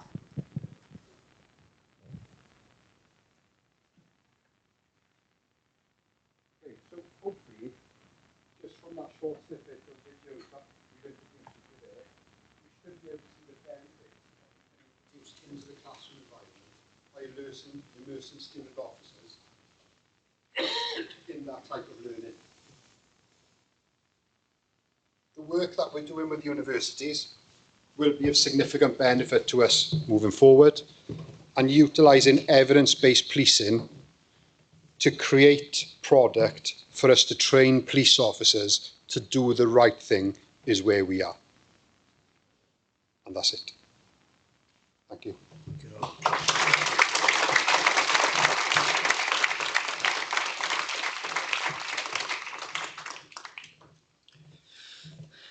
Diolch, Rob. Thank you. Always makes me chuckle when you call me Mr. Llewellyn as well, by the way. Anyway, you're very polite. I thought you were going to test me on that first one, so I was going, right, I think she's right-handed, she's got a bob, the hoodie's got a grey hood to it, and then you didn't. Anyway, yeah, thankfully that doesn't happen anymore. Brilliant, thank you, Rob. Diolch yn fawr. I'll probably bring you up in a second to answer questions, so I'm not going to open questions up, but I'm sure there will be questions about that one. Virtual reality headsets have been in use within policing for quite a long time now, I guess, in different guises. I remember reading an article about, I think it may have been Gwent using it for some of their taser training, probably about a decade ago. But this is a project I know that has been specific to violence against women and girls as the start of it, and probably will develop even further. So, diolch yn fawr. The next speaker, this is going to test the technology now, is joining us online. Excellent. Oh, Andrew, I can see you, which is That's good. a good thing, and hopefully we'll be able to hear you in a second as well. So Detective Superintendent Andrew Cook is currently, it says here currently at the PCC, or is it NPCC, I would imagine? NPCC office. Yeah, I thought so. NPCC, and will be presenting on Durham Police's Nudging Down Burglary project, in which nudge leaflets were delivered to residents in areas vulnerable to repeat burglary, and this was a cost-effective way of reminding residents to secure their properties with the intention of reducing their vulnerability to burglary. So, Andrew, I'm going to hand over to you. Thank you very much. Right, I'll try and share my screen, but I may lose you all, so please bear with me. Has my slides and presentation come through? Yes. Can you see that? Yes, All thank right, you. that's good. Right then, thank you very much for inviting me today. Unfortunately, my Welsh is non-existent, so I do apologise. And some of people may have seen this at the Society of Evidence-Based Policing conference a couple of years ago, so I do apologise if it's been repeated. So the idea was that when the last government came in, they launched the Beaten Crime Plan, which had a very much focus on reducing neighbourhood crime. And one of the questions I wanted to ask was, how can policing reduce residential burglaries at repeat postcode locations by using nudge theory and its application? I mean, we all get nudged through our own course of lives every day, and it's been well tested across a number of government policies throughout the years, and it's a really cost-effective way of being able to change behaviour without any great expense. So if you look at the impact of burglary that it has in terms of the victim, obviously it has an impact in terms of the shock and the harm that it causes those victims, but that's obviously amplified if the victim's female. And then when you look at the location as a whole, that attracts crime. If your house or your property is being burgled, the risk of burglary is likely to rise 4 times than the expected rate of those areas that aren't. And again, there's lots of research around that near repeat victimisation, and there's lots of research around how far that near repeat victimisation will occur within a 200 or a 400 metre radius. And you look at some of the designs of houses in streets or housing estates. Well, actually, a lot of these houses are mirror copies of each other. So if you've been into number 37, you're almost likely to know what number 39 is going to look like, whether that's a tourist house or a housing estate. So actually, what you're doing is increasing the knowledge of the offender through the boost theory, and therefore upskilling their knowledge and the likely outcome of what property may be present in that particular location. And you look at the activity of a burglary, and Conan Thelson identified the routine activity theory, which many of you may be aware of, but obviously crime occurs in the convergence of time by a motivated offender, a suitable target, and the absence of a capable guardian. So all we're trying to do is impact on those theories or impact on that particular type of behaviour by just making it more difficult for an offender to target a particular area. So this research went back to 2019, and what I did is looked at all the residential burglaries that were recorded across Durham Police in that time. There were a total of 2,807 residential burglaries, but when you brought the data down, 1,667 separate postcodes were targeted, but actually out of that cohort, 43.9% were repeat postcodes, repeat burglaries by the same postcode. So when you start to drill into it, you look at the layout of the streets, the houses and things like that, you can start to see how some of these criminogenic theories start to play out. So when you go into the data, it's trying to work out, well, actually, what does the data look like? So you can see that in this chart here, 598 properties have had at least 2 crimes committed. And as you work your way along the graph at the bottom there, you can see that 70 crimes have occurred in 5 postcode locations. So you can see that as things move on, you can see the demographics of how crime is spread across the postcodes and what occurs. And just to show you before the trial, the layout of what crime or residential burglaries look like in County Durham before the application of nudge theory, it kind of shows an even spread. So the south part of the county around here, you've got Darlington, which is one of the large towns. As you move slightly further north, you've got Bishop Auckland, then you move into the towns of Durham City here, and then over to the coast. So there's quite an even distribution of crime across the county. Everything we do in life has a cost, including the VR headsets that you've just seen.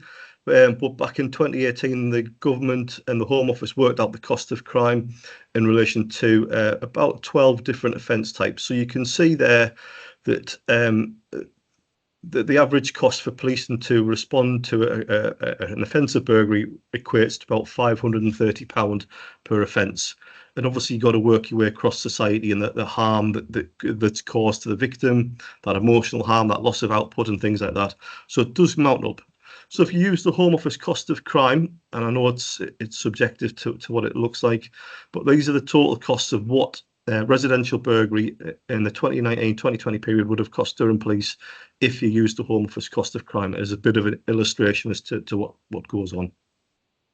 When you start to drill into the data, there isn't really a massive distribution of data difference in terms of when that crime occurs across the months. Obviously a little bit more on the darker night, and we were in and out of COVID during this time as well, so we would expect to see a little bit of difference as time goes on within that 12-month period.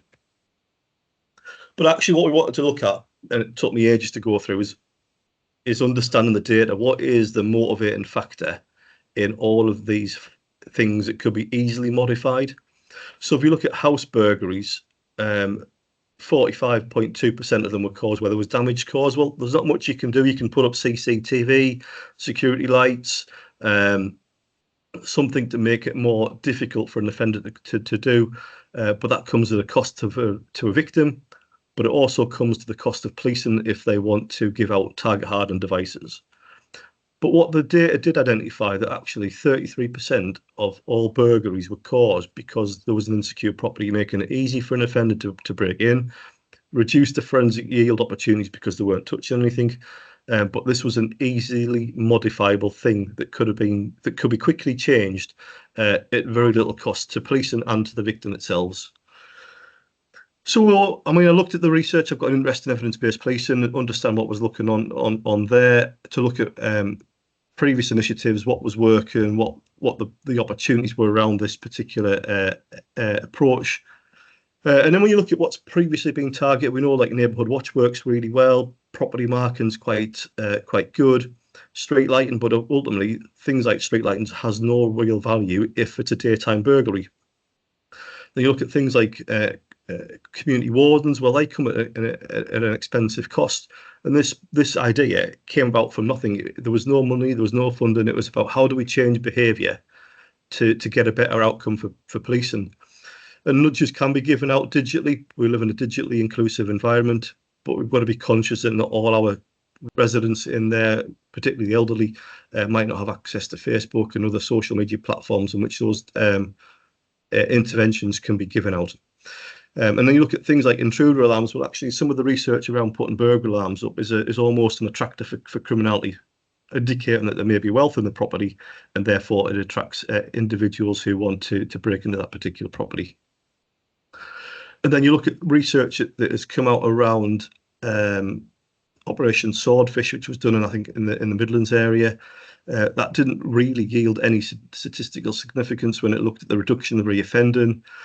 And looking at the issues around near repeats, and obviously things like locks, lights, and lines of sight didn't really get much of a traction around the reduction of reoffending. At the same time, we were looking at the Safer Streets initiative, putting in door locks and window locks, and the evaluation and the money that we spent from the Safer Streets Fund actually didn't realise any returnable benefits in terms of the reduction of reoffending thereafter. So I suppose the question is, what is a nudge?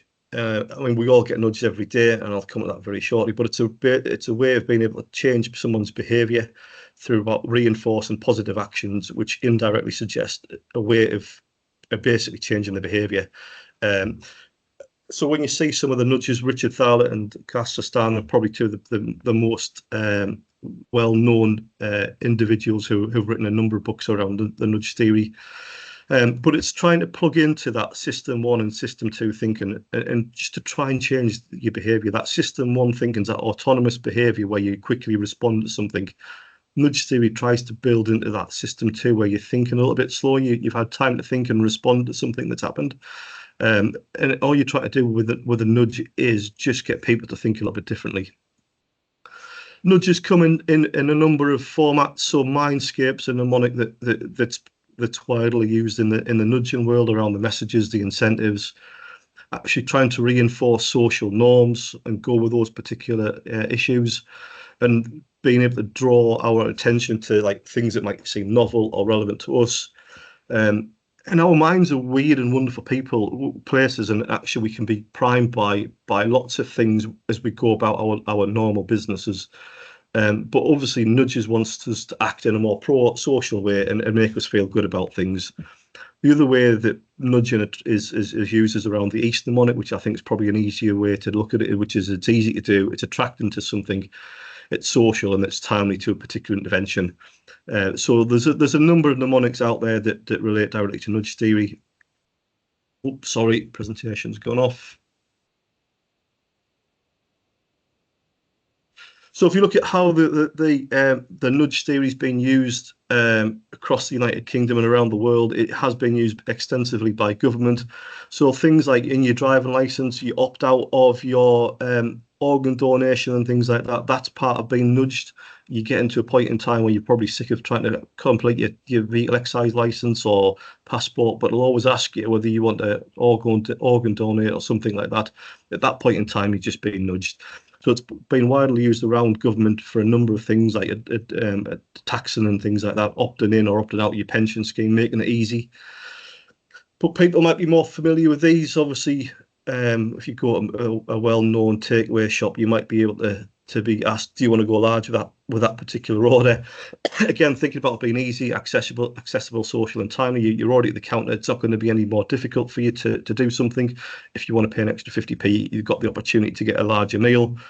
But things like on escalators, are quite well known, just to get people to move up and down the stairs a lot quicker in key and busy and prominent locations. And the last one on the bottom right is probably one of the most famous, which is in Schiphol Airport, which is a fly painted on the men's urinal because men are dirty and they make a mess everywhere. But actually, they did a little bit of a trial around that, and the cleanliness and the rotation of staff into the men's toilets reduced as a result of men having something to aim at. But it's probably just one of the easiest nudges that's happened that's been measured in a scientific way. So Durham Police did some research a while ago before my piece of work around making it more difficult for insecure vehicles to be targeted or made difficult. And these were generic leaflets that were tested across 4 parts of the county, 2 areas in a control group, 2 areas in a treatment group. And every leaflet was the same, that everybody that got this leaflet. The results from the findings were a little bit mixed. Therefore, we couldn't really draw out a conclusion as to the benefits, but there were some interesting results that came out that offered the opportunity to explore that in a little bit more greater detail. And we'll all have seen different crime prevention advice leaflets that come out around what it means, but they're fairly generic, around locking your sheds and things like that. We've got to be conscious around the ethics in nudging. And there's 4 key areas around actually that choice around welfare, autonomy, dignity and self-governance. What we don't want to do is impact on anyone's well-being as a result of being nudged. We can't make people worse off than had they not been nudged in the first place. So that ethical consideration is really important, particularly if you're going to do it with individuals in our communities. So in terms of the response, target testing and tracking is really important to understand. Well, actually, how can you make sure that your intervention is making the difference? And I've learned lots. There's different levels of research design. So level 1 is almost a simple before and after. Level 5 is the more complex, which is what this trial was about, which is a randomized control trial to obviously put postcodes based on the criteria. Have they been subject to a burglary, and can we test it into a scientific way? The randomized control trials tend to be where the space of the new medical drugs are tested, because it's the best way of working out whether they've worked. Level 3 and level 4 are a bit more scientific, but ultimately the randomized control trials are probably the gold standard and where we want to be conducting experiments. So the trial ran from June 20 to, I think, April 21 to have a 6-month follow-up period. We had 154 postcodes in our control group, 157 postcodes in our treatment group. So the only thing that we did differently in this one is we kind of took the earlier research around the nudging the vehicle thefts from. But what we did for each postcode, we took a Google image and put it into the leaf that went out to every postcode, every address in that postcode. So when you think about the nudging around priming individuals around, well, actually, that's my street, you kind of pick up their ego a little bit and go, actually, that's where I live. It's not a generic leaflet that's coming through my door. Don't make it easy, because ultimately a third of burglaries are made easy because people just leave the door insecure or the window insecure. We don't want people to live like in a fortress, but ultimately just want to give them a little bit of priming to make sure that they're thinking about things. So we had a really short running time in June 21. We kind of did a pilot phase to make sure that the neighbourhood inspectors could support us with it, make sure that we're getting our data flows right, and then we went live really short after that. And we tracked everything. We had tracked the number of houses that had been nudged, how long it had taken the officers to deliver it, and we've made sure that we were getting compliance with the process by just a simple leaflet to say, I've delivered delivered this nudge leaflet to this particular street. It's taken us about 60 minutes to do. We didn't ask people to count with a stopwatch, but it kind of gives us an idea as how we could work out the cost benefit analysis that went with this project as well. We also overlaid each postcode with the Office of Indices Multiple Deprivation to try and work out what was going on in any of the postcodes, so just to give us a bit of a richer picture with our data. So we can see that, but we delivered just short of 8,000 leaflets over the period of the trial, and we costed it down based on my time, PCSO time, and police officer time in that time. So the whole interventions for the 8,000 houses cost just over £3,000 to deliver that intervention. We also wanted to make sure that we ran a randomised control trial, but we just did a little bit of housekeeping to make sure that the treatment groups and the treatment and control groups were balanced in terms of the distribution of crime pre and post intervention. Burglary is obviously on the left-hand side of your screen, or I hope it is, and then obviously we wanted to look at vehicle crime, and I'll come on to that as a later point of contact. But what we found is that the randomisation was fair and balanced, and we also discovered that through the indices of multiple deprivation. So the box plots here indicate that the allocation through our randomisation is a really fair and balanced process, so there's no subjective bias in there. So it didn't take long, like say the tracking of postcodes and the delivery time. It took about 37 minutes to deliver the leaflets to each of the doors. So what would happen on a Monday morning, I would get the previous 7 days history of the burglaries across the force into me. There was normally about 15 to 20 a week. There's a certain exclusion criteria that houses of HMOs and things like that or unoccupied properties were excluded, because ultimately you can't nudge anybody who's not there, and HMOs were a little bit more problematic to manage. So on the Monday morning, those postcodes were screened. From average day from randomisation to allocation and delivery of the leaflet was in about 3.5 days. So you start to think about those near repeats, that repeat victimisation. It was trying to get out in a simple way that leaflet into those postcodes via the cheapest possible means. We could have looked at volunteers, but we're using PCSOs for the purpose of this trial. But 80% of the postcodes were delivered within that almost 4 days of the allocation. Some went up to about 5 or 6 days, but we were quite pleased with that. So we did some statistical tests between the treatment and control groups, obviously using the paired t-test. What we found is that was because of the natural crime flow at this particular point in time, crime was going down because of COVID and a few other bits and pieces. But from the treatment group, what we could say is there was a bigger reduction in residential burglaries because of the treatment, and we managed to exclude that because of the randomisation. So the effect size was 1.15, which was quite large. So to put that into some context, that's about an 8.5% reduction in the treatment group in compared to the comparison group for those residential burglaries. So we could say with quite good certainty that's been tested to a high standard that nothing else could have caused through random allocation the reduction of burglaries by 8.5% in the treatment group. We also found, because people been paying more attention to their own personal security, we also found a 6% reduction in vehicle crime in the treatment areas as well.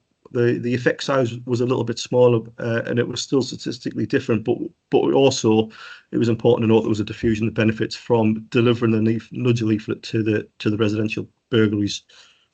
So savings come in all forms of variations, obviously cashable and non-cashable and things like that.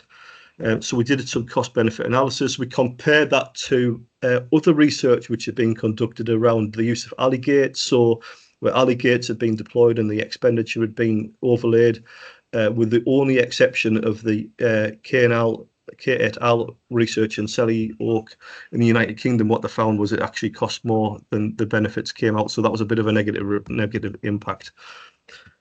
So we looked at the burglaries, excuse me, over the last 3 years to work out the cost per crime, what the number of offences in that particular postcode were, what the cost of the nudge leaflets were in that particular area. And we worked out for every pound that we invested in the nudge leaflets for the residential burglaries, there was recyclable savings of £2.70.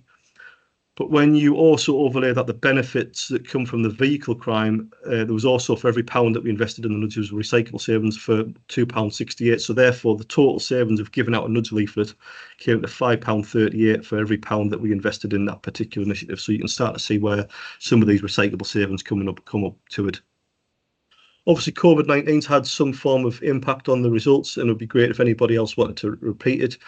But obviously, we've seen some diffusion of benefits from the reduction in not only residential burglaries as a result of our randomised control trial, but also the diffusion of benefits with vehicle crime as well. So this is a really cost-effective way. Problem solving doesn't have to involve seeking hundreds or thousands of pounds worth of funding. It can just be done on a shoestring with an idea that starts and that can be grown and explored by somebody with a bit of drive and a bit of passion. Nudging can be really easy to implement across policing, but understand your data, understand what the evidence base has been tried and tested, and how do you adapt it to a new world or the experiment that you want to try it. But it's also replicable across policing. The latest research to come out of Colombia, I think last week, used like a door hanger on the back of your door. So if you go to a hotel room, they ran a randomised control trial, something as simple as that, and they also got a reduction in burglaries in the treatment areas that got the simple door hanger put on the back. It was almost a no-brainer. So we're looking at how we can explore that in Durham. Obviously, the follow-up time was only 6 months. It'd be great to look at the data and see whether that had any decay effect as a result of the nudge that was issued by Durham Police. The replication is really important, but the one thing that we didn't capture was the views of the victims around being nudged in the first place. So that's probably a little bit of a shortfall in our research. Public sector motivation and evidence-based policing is really rewarding. Like you say, you don't need money to do it. We're doing it for the communities we're here to serve. So that's kind of where we are. Thank you for your time. I'm sorry it's been a bit of a whistle-stop tour.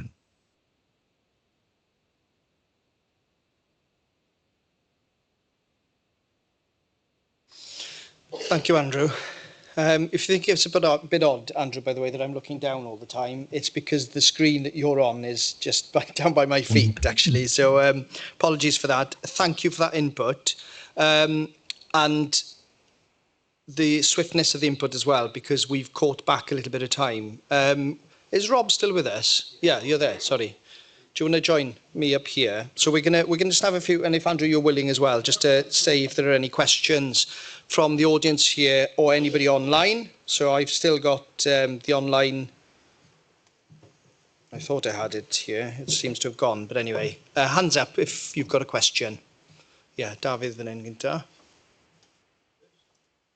Doi fan hyn.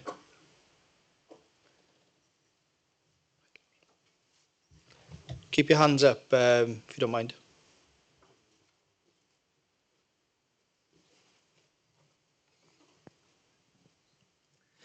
Yeah, question for Rob. I have a VR headset, so I kind of understand the capabilities of them and how amazing they can be. Just curious as to the video that you put up. It was kind of like a pre-recorded video that you could just move around in. Yeah. I wanted to know, what would your goals be, or what do you think could be better about the training in the future? What would you like to see? Because obviously, in the VR games that you go into, you can actually interact with the environment that you're in. Yeah. You can move around, you can touch things, you can pick up things.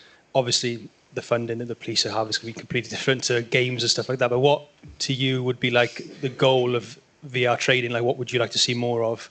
Yeah, I think it's a good question. And last week, I did some work with River, who supplied us with a headset, and they've actually created an environment where you go into that environment. They could set up a room, and in that room, I knocked on the door. I opened the door myself because there was no answer. I walked in, I went to the kitchen, I walked around the kitchen, I could open the doors, I could pick stuff up, I could put stuff down. I walked through the house, and then in the bedroom, there was a dead body in the bedroom with a knife in the body, with blood splatter, all of that type of stuff. So for me, moving forward, that's the type of initial police training I think we should be providing. So us going down to the accommodation block and putting in a dummy into the room and setting that kind of thing up is great, but actually immersing people in that environment rather than having a scenes of crime officer come down to the accommodation block with 2 student officers.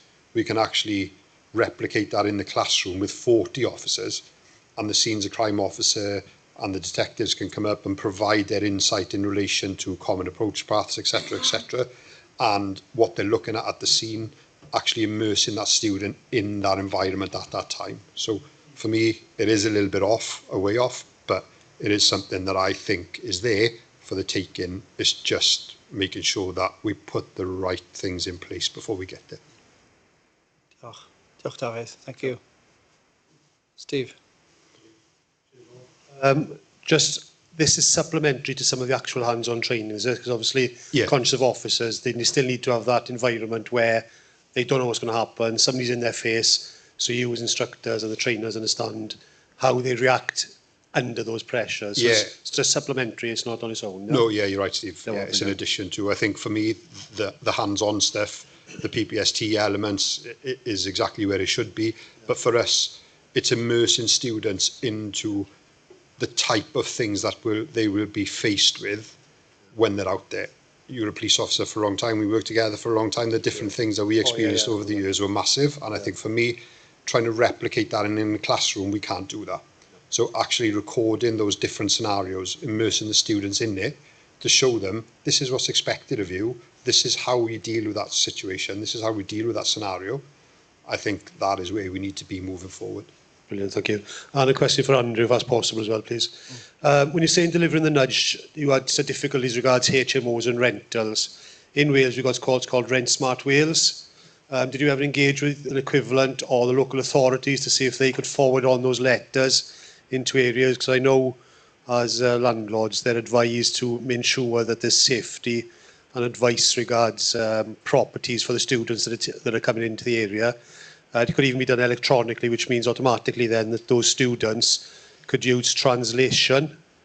Because you say as a HMO, you could have 6, 7 people in it you're not aware of, whereas the landlord agents, or the equivalent of Rent Smart Wales to Wales, would know how many students there are, and they could forward them on. Just an option there to make sure you get a better coverage. Yeah, I mean, I don't fall out with that. I think it's a good idea. I mean, ultimately, we were trying to keep the cost low, being able to make sure that the leaflet had been delivered in the first place. And I suppose if you've got other parties involved, you're adding more potential complications to the chain. What we wanted to do was make sure that the leaflet was out. We could guarantee that it had been out and ensure that the individuals were getting it through the door. There is obviously a number of other ways that they could be delivered, and we were trying to explore whether the fire service could play a part in this role as well, as part of their community safety roles and responsibilities. So not only do the nudge leaflet, but also deliver smoke alarms and other safety advice as well. But it was kind of, that was the first stage, and I've never gone back to looking at how other individuals could be part of this nudge process. Okay, I was just thinking it might bring down the costs, because if they can do it electronically, there's a big savings on letters and everything as well then. But thank you very much. Anyway. Thank you for those questions. I'm led to believe there aren't any questions online, but hands are still going up in the room. So at the back there, please. Hi, Rob, it's Charlene. Hiya. Do you think there'll be an ability for something like the FCN or another College of Policing or something to develop these videos or the things you can use for the VR? Yeah. It could be used nationally then, and that would help with the consistency and possibly ISO linked to our forensic regulators' requirements to be able to give some sort of standardised training, because forensics is going to be in all aspects of policing, isn't it, and going to be regulated by the ISO standards. Yeah, I think that's really important. I think moving forward, certainly some of the discussions we've had, Charlene, around that is for consistency. And like with the VR, what you can do is you can pause it at different stages. And like I said in the presentation, we can create learning outcomes at different parts of that immersive learning, and then open that up for discussion. And I think when you talk about ISO and the implementation of ISO, I think you're showing somebody how to do something properly, and that's a consistent approach to it. I think the same with stop search. There are so many different ways that people are undertaking stop search that are getting criticised. For us, we'll provide a video of stop search, show police officers what is expected of them during a stop and search scenario, to provide that consistent approach to it. And I think the same with forensics, and this is what they were talking about last week, was actually going into a room as a crime scene investigator, looking at all the different avenues and options available to you by opening drawers, picking stuff up, putting stuff down, what are you going to do, your common approach path, etc., was all part of that process. But yeah, I think it's a must. Thank you. Yes. Brian. Hi, my question's for Andrew. The project seemed really interesting and a good way of working with the community to reduce burglary. But is this something that is continuously done? Because you've shown how it made changes, but then I think you just said, I don't know because I've not revisited it. So, and I can see you're obviously not with Durham Police anymore. So with all of these projects that seem to producing really good results, what's the longevity in them? If it's done, you've got the data, and then it's not being shared with other forces, or it's not being replicated again, because particularly with COVID, that will have skewed your results anyway, because people were locked down for some of the time, so perhaps they were in their houses more, so more of a deterrent. So I was just wondering, what's the longevity in any of these projects to actually impact policing going forward? No, I think it's a good point. I mean, we did a 6-month follow-up period, and unfortunately I changed roles and obviously seconded in the NPCC, which doesn't help. I suppose what I wanted to do was equip the force with some skills and knowledge around, well, actually, if you think about how this fits into your control strategy, wider government policy, we've kind of tested a hypothesis that works. It's back over to the force to pick it up and run with it. So it becomes a really easy solution that if you're a neighbourhood inspector or you're a crime manager in a particular area, you've got the skills and knowledge now that actually we've tried something in Durham that works and can reduce burglaries by 8.5% with very little effort and very little cost. I think there's a wider issue potentially around problem solving and policing, that we're always looking for something else new and shiny. So how would you keep what you've already delivered to the front and centre, whether that's not only around burglaries, but also around antisocial behaviour, domestic abuse or anything like that? We seem to have at times a short memory around what actually works and to what extent it's been tested. So I'm going back into force in April, so it'll be interesting to see where we are with the current position. But I agree that we need to keep our eye on the ball and what we can prove work. We have put it on the practice bank so people can pick it up and learn from it as well. I've had contacts from all over the United Kingdom around it and around the world as well. So it does have some promise in practice. I suppose I've set the foundations. The challenge would be, is does another force, another area, want to pick it up and try it again, but do some slight variation on it to see what it works or how it works, particularly now we're out of lockdown, to see if we get the same results, because ultimately that will build a really strong evidence base around how that could become business as usual across all of policing. Going to provide a bit of an answer to that question as well, because I think you've touched upon an inherent problem within policing, is that police officers get promoted and they get moved on to different jobs, and our corporate memory is awful. And there is something here for leaders within policing. I'm looking at the DEP who's in the room as well, myself as the Police and Crime Commissioner, is that we have to create that corporate memory so that we have the College of Policing. We'll hear about the, endeavours in that space a bit later on, about how we ensure that that knowledge is shared, replicated, and at times, maybe it is allowed maybe to languish a little bit and be left, and then we return to it again, so but we don't lose the benefit of the learning that we've had in other projects, which I think, if I'm honest, and just thinking about my own personal experience over the last sort of 20 years within policing, I'm hearing the same things today that I heard probably 10, 15 years ago is the reality. And we've got to make sure that we don't have that sort of corporate amnesia in relation to these points, really. And for us in Dyfed-Powys, we've got I always get your title wrong, Central Prevention Hub. Oh, got it right. Nearly said the Crime Harm Reduction Unit, but that was old news, I think.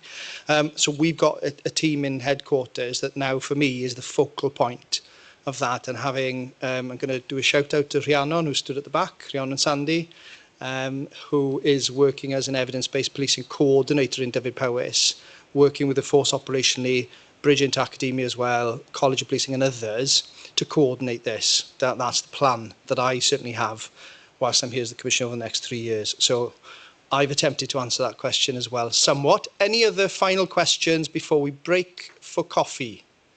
So I'm going to ask you again to be quite swift, I guess, if we can return by 3 o'clock, and I will promise you that we will end on time.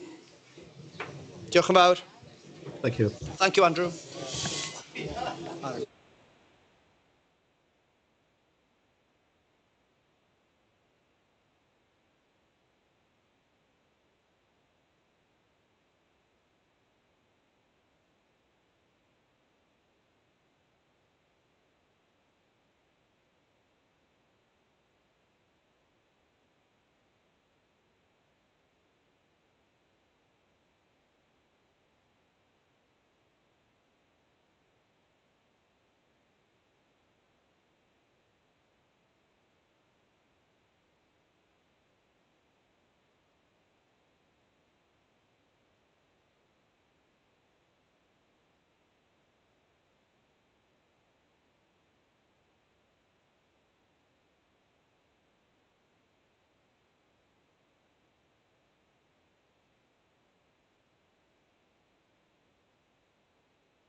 Okay.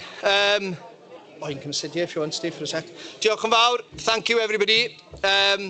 We're on the last stretch now, aren't we? Yeah, we're on the final furlong of today's fantastic race, I think, around evidence-based policing and the inputs that we've been having.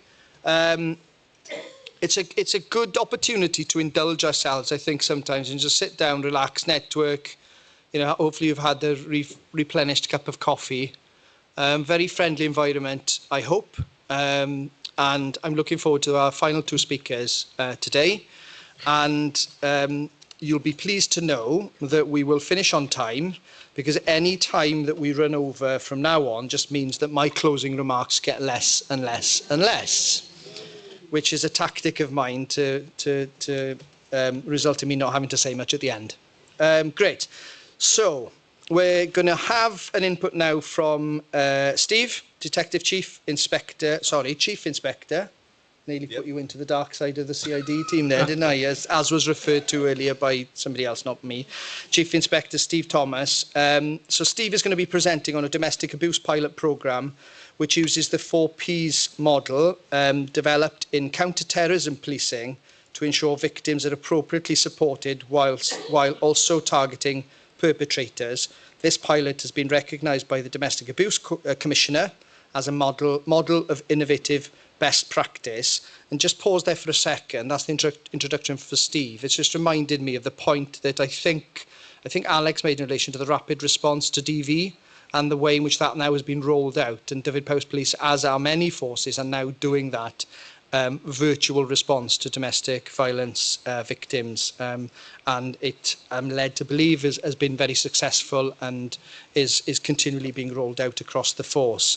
So this is another element of the work that we're doing. And if you're not familiar with the fact that Dyfed-Powys Police has quite audacious goals in terms of our 3 priorities for the force, and one of them is to work towards the elimination, if I could say it, second language, elimination of domestic abuse within our society because of the impact it has, much far wide-reaching than just the crime and the victimisation of those, you know, predominantly female victims, about 95%.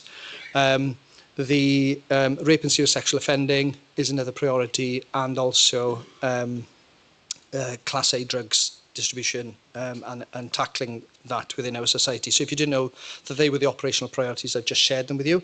So Steve, I'm going to hand over to you. Diolch yn fawr.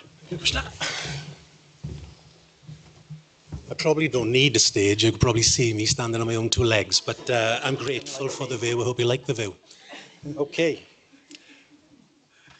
We've got some text, so I'm just going to... Yeah. Okay.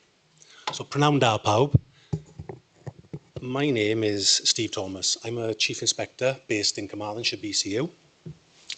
I have responsibility for the neighbourhood policing and prevention teams, okay? And prevention's a key word in all of this. It's a common thread, okay?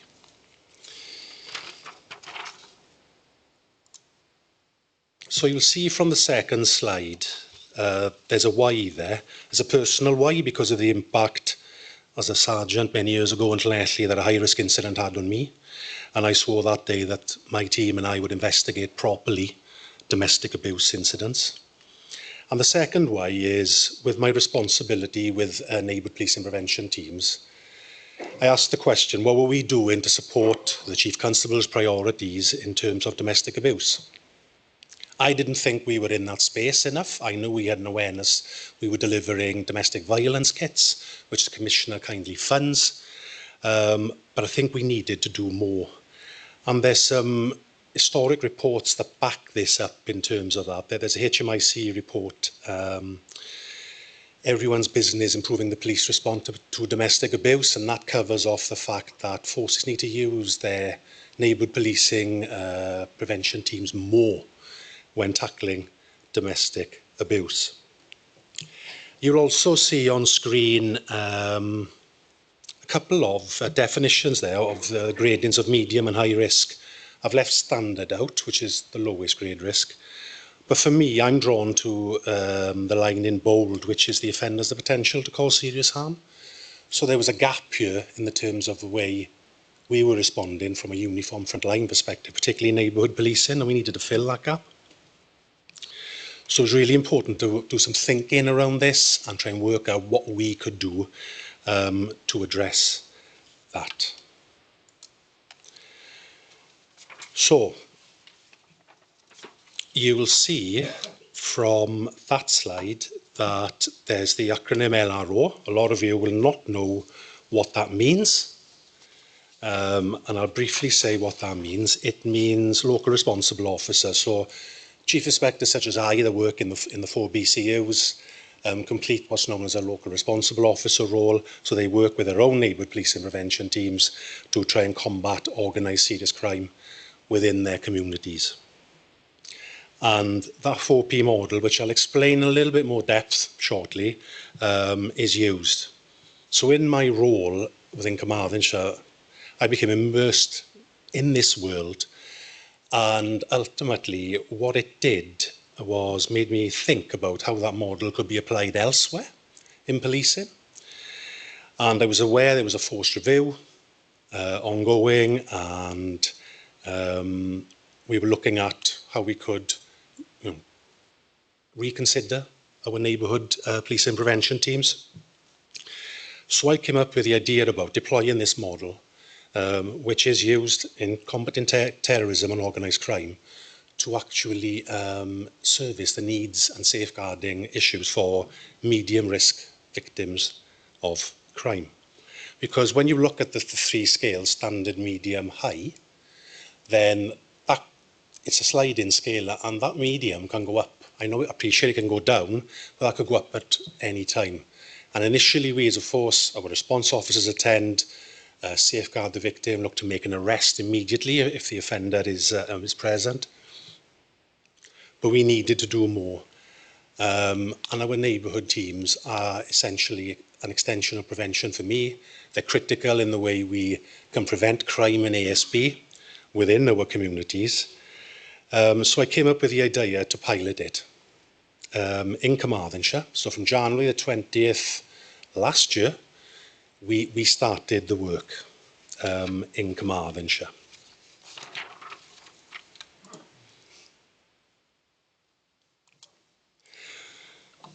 Prior to the launch, there was some engagement that took place. We held 2 neighbourhood teams, what we would term in policing away days, but they were team building events and consultation, where we spoke with the staff about their views, give them a voice really to speak with us about what was being proposed.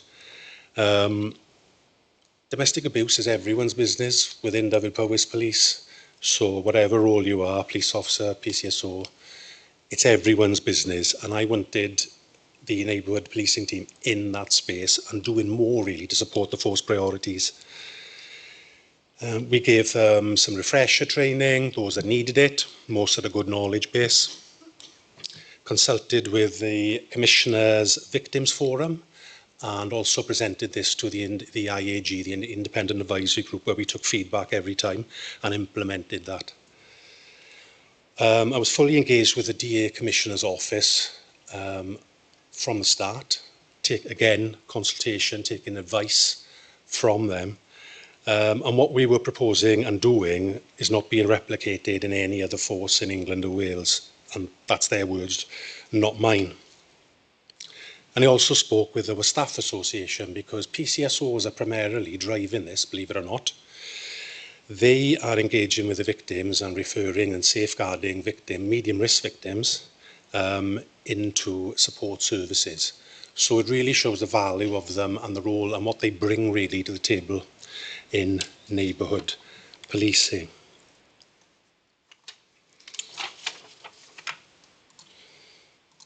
So the aims and objectives,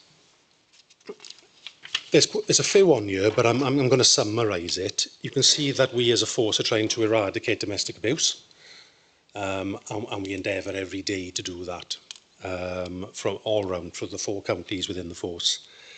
But what this meant was that medium risk domestic abuse victims would get a multi-layered support, and we would bolster the safeguarding support after the initial response, utilising our neighbourhood teams.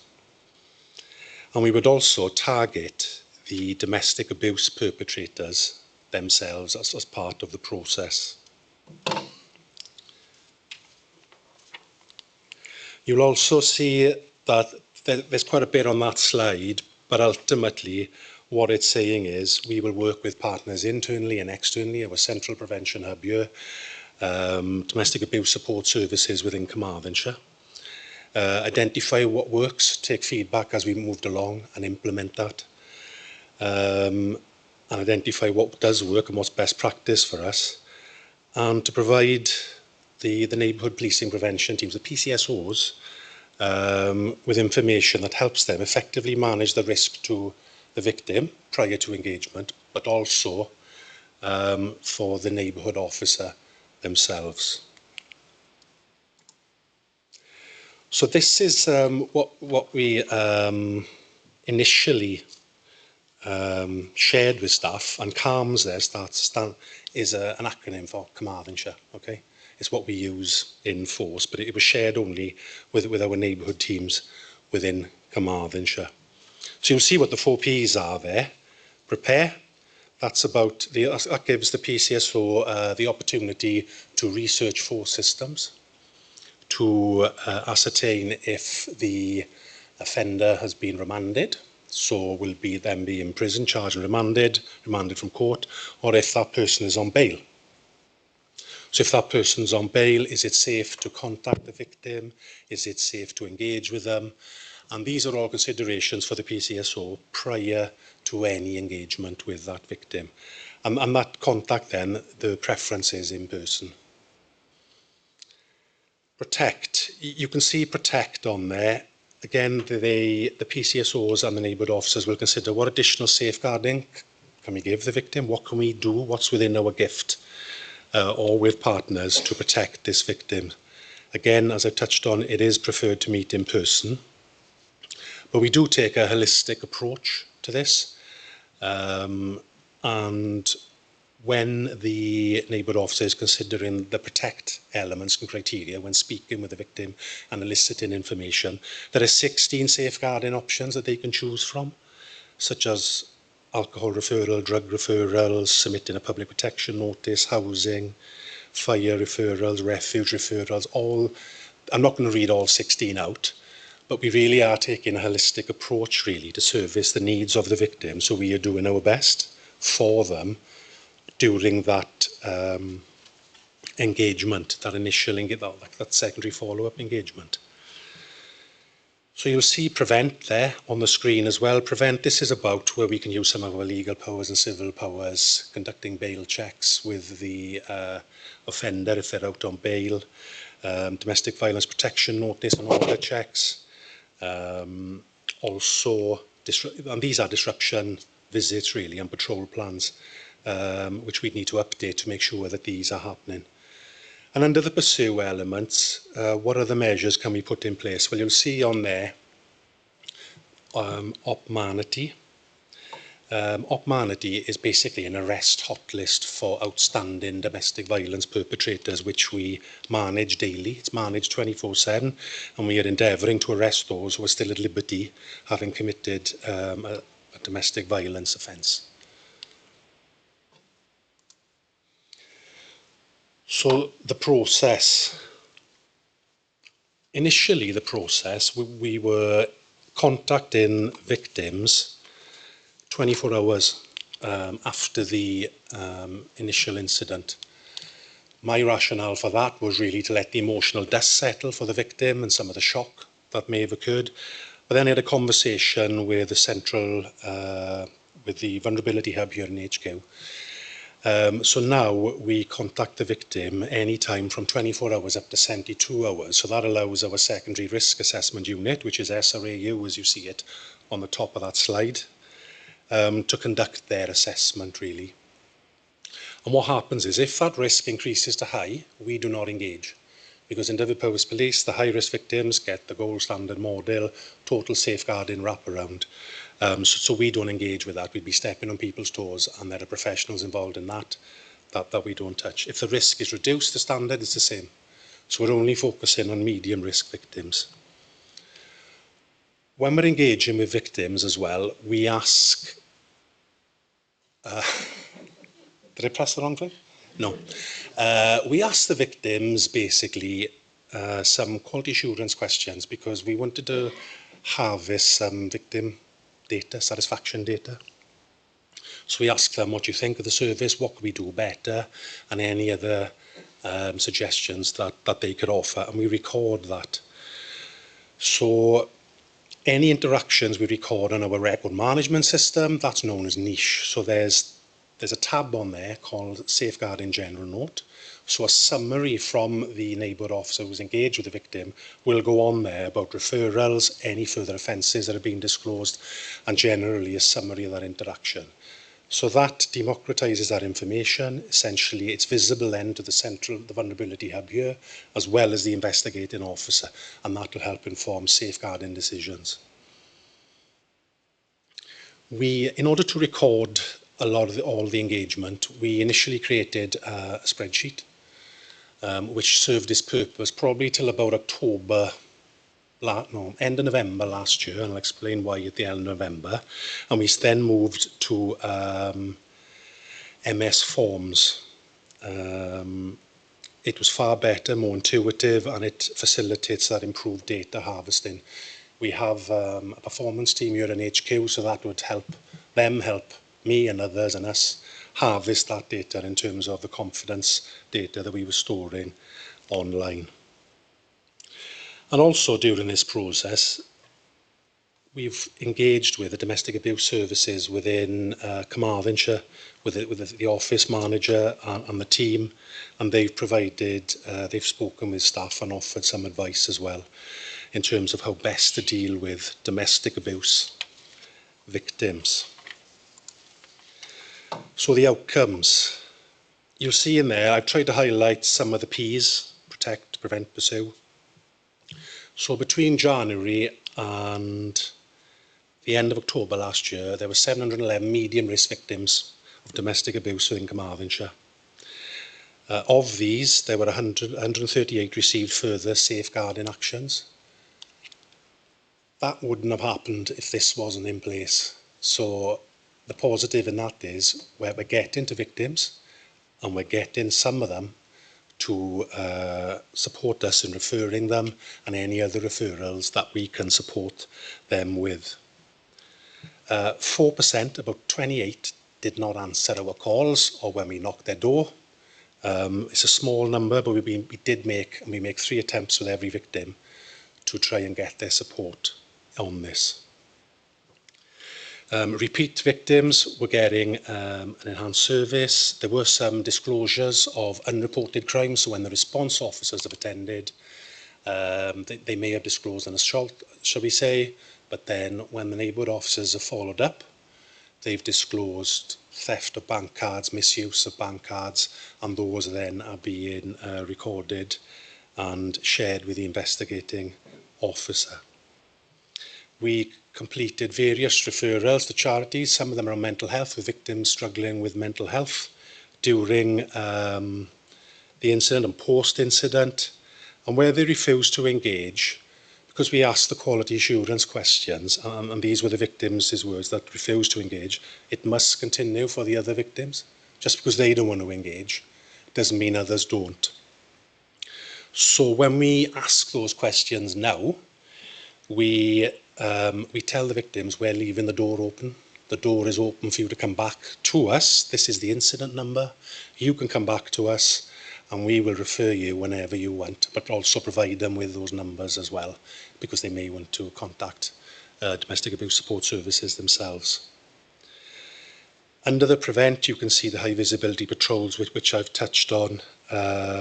65 victims, that's 65 disruption tactics for me, in terms of preventing that offender, if they're on bail, from going to that victim's address and committing further offences. And we were also conducting domestic violence protection notice and order checks. And under the pursue element, as I touched on, if there's further offences recorded to the neighbourhood officer, we then record that on the investigation, on the crime as we call it within policing, so that the investigating officer is aware of what's been done. Okay, some of the benefits I think a lot of this is about that additional safeguarding and referrals and support for medium risk victims. A lot of domestic homicides don't come from high risk victims, it's from the other categories. So this was a really important to step into this space using the neighbourhood policing team to do that. I've touched on the disclosures of unrecorded crime. It does evidence value for money. I know the Commissioner's funding some of our PCSOs, and hopefully that shows some of the value they bring to the table, Commissioner. There's an increased focus on crime prevention. Prevention is really key here, because if we can break up an abusive relationship through disruption tactics and stop that victim becoming a victim again, then we're doing our job, or we're doing something right. It supports the Chief Constables and the force priorities and our response to domestic abuse, and evidences, for me, efficient ways of working with partners internally and externally to meet the needs of each of those medium risk victims. So, the next steps. So, we needed proof of concept first. So, we've completed 2 internal reviews and evaluations. And on White Ribbon Day last year, end of November, it was rolled out to the other 3 BCUs, the other 3 counties within Dyfed-Powys Police. We provided them with user-friendly training and video with commentary on how to access the data, how to complete and record all the documentation.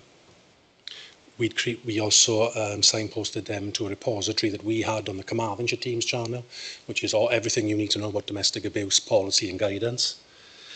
There was an internal communication plan with positive endorsement from the Assistant Chief Constable Gary Phillips, and the Domestic Abuse Commissioner's Office endorsed it as well. We're working with our economic crime team at the moment, because we see lots of cases where the offender has access passwords to social media accounts of victims. So we want to create guidance for staff on that, because we do need to be charging offenders where they've committed these offences with everything but where we have evidence to charge. We've completed the second evaluation report, and the Commissioner's Office, Rhiannon, who's somewhere here today, has reached out to research networks seeking that academic partner so we can look to evaluate its impact force-wide. And that is the last but one slide. So that's the Domestic Abuse Commissioner Shifting the Scales report. That was published 22nd of January this year. And on page 34, under good practice and impact of positive first interaction, there are 3 examples of good practice, and Dyfed-Powys Police has one of those. So we are working hard within the force to, as I touched on, to try and eradicate domestic abuse. And this is one way that we are trying to achieve that and better serve our victims. And that's it, Commissioner.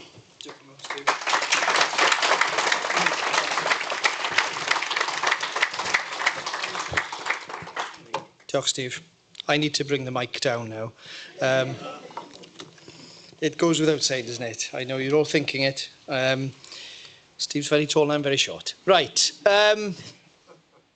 Diolch yn fawr, Steve. Thank you. So we'll pause the questions until the end. And we're on to our final speaker now. So, Rob, I was doing the maths, 25, 30 years plus experience. So really grateful that you've joined us today. So Rob Braddock works at the College of Policing. Rob is responsible for identifying and circulating best practice and helping to develop evidence-based policing for forces through the Evidence Champions Network. And I guess there might be a plea during your presentation if you want further champions, or if there are champions in Dyfed-Powys, that they make themselves known to people, I would suggest. And Rob will be presenting on how effective knowledge sharing can benefit police forces to adopt best practice. Over to you, Rob. Thank you.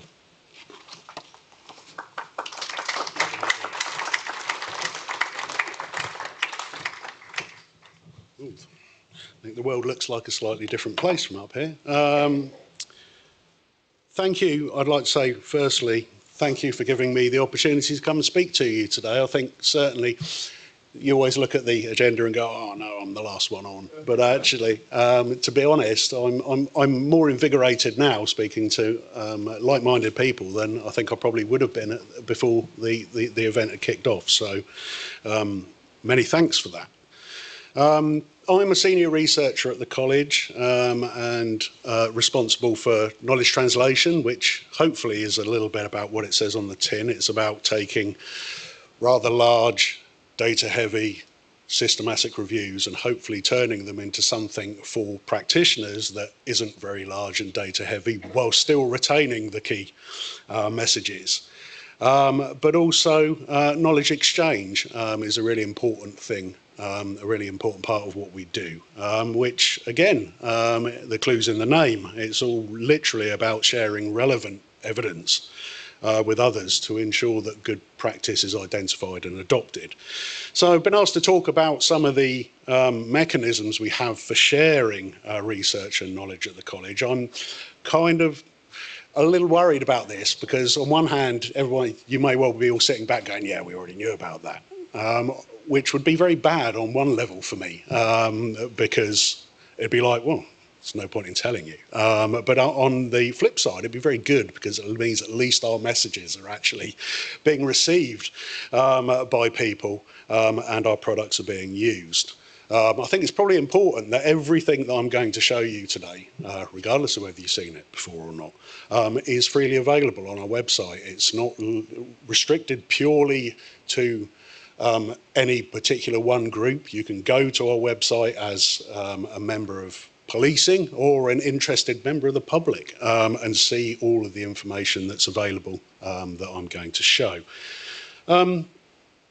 As part of my thinking today, I think it's probably really also important to start to think about the answer to the question, well, why should we share knowledge?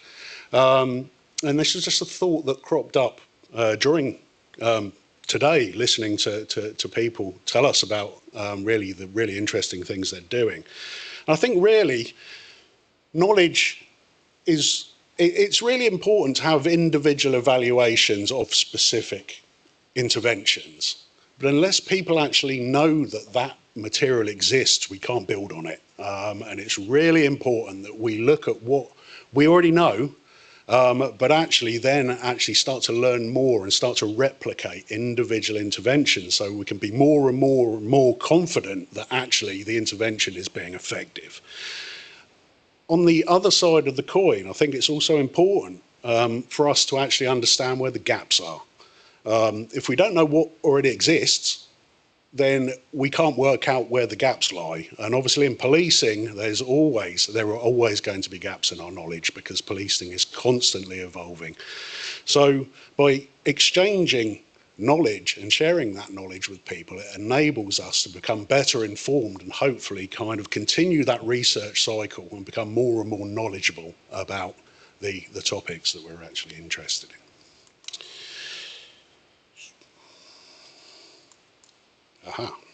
So just basically a very brief overview of the college itself. There's me trying to be all technological. I'm failing miserably. Basically, this infographic really just provides some information about what the college is all about. It may well be common knowledge to a lot of people. It may well not be to others, but really the purpose of the college really is to support everybody in policing to reduce crime and keep people safe, which I think is a sensible purpose. And the mission really is to boost professionalism, drive consistency and improve leadership. Again, I feel that is a sensible approach. But if you look at the rather large infographic and really you look at the bit where it says how we do this, you'll notice that really there are 3 pillars to our activity there, and it's setting standards. We are a standard setting body. We do authorised professional practice.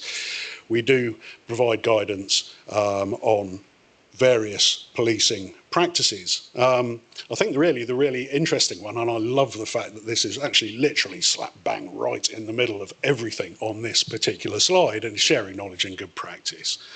You know, it is literally one of our core responsibilities as the college. We want to accrue as much information from as wide a range of stakeholders as possible and share it with as wide a range of stakeholders as possible. And then just basically to continue, to complete the trilogy there, we have supporting professional development, and we are developing CPD. We do develop courses. We offer a whole range of opportunities around that. But really, in terms of the sharing knowledge and good practice, obviously that's the bit that we're interested in, because that's kind of why I'm standing here right now. So I'm just going to run you through very quickly some of the core products that we have for sharing knowledge. I think the research map, we have 3 particular products I think that are probably our kind of the big ticket items. The research map is probably the first one, and is probably our longest, the longest serving member of our knowledge sharing team. Certainly it predates my time at the college, so it has got to be I think it's probably 2015, I think, that we first started looking at the research map. And the research map really, it ebbs and flows, but currently contains about 150 different products, projects that relate to policing and crime reduction across the UK.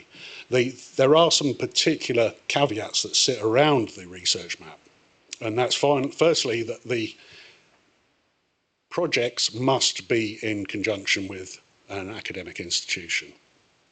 And secondly, off the back of that, it needs to be at master's level and above. So as you can see, there are some particular strict guidelines around what can and can't be included on the research map. But really the whole purpose of the research map and why it was originally designed really was to increase opportunities for collaboration. If people know what other people are doing and somebody has a particular research interest, be it an academic, be it a member of policing, be it anybody, they can go to the research map and see, oh yeah, I can see that somebody is doing this particular piece of work in collaboration with a particular academic institution. The contact details are there. We ask people for permission to put their contact details on the research map. So they can actually just email this person and say, I've seen that you're doing this particular piece of work. Can we collaborate? Can you give me an update on where you're at? Are you interested in being involved in a particular, a wider piece of work around this particular topic? So it's a really good, useful way for people to understand what's ongoing and whether people actually want to collaborate or not. I think in addition to that, again, coming back to the gaps issue, if somebody is thinking about doing some particular research in a particular area, then go to the research map and say, well, there's nothing here.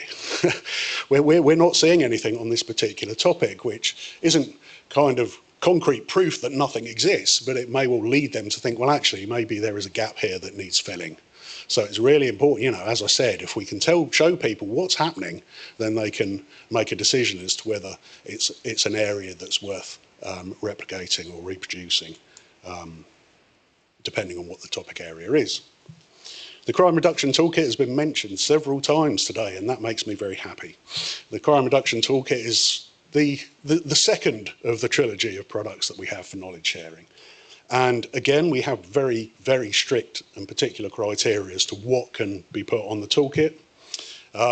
Firstly, it needs to be systematic review evidence. It needs to be, as Matt showed, the sliding scale from 1 to 5 in terms of research evidence. It needs to be research evidence that is of the highest quality. So anything that sits below that will not make its way onto the Crime Reduction Toolkit. And also it needs to show, there needs to be a crime reduction effect that's reported on. So you may well see of I think we're up to about 80 different interventions at the moment, there will be a large proportion of them on there that policing says this isn't a policing responsibility, this is the court's responsibility, this is another stakeholder's responsibility. It's the crime reduction toolkit, not the policing crime reduction toolkit.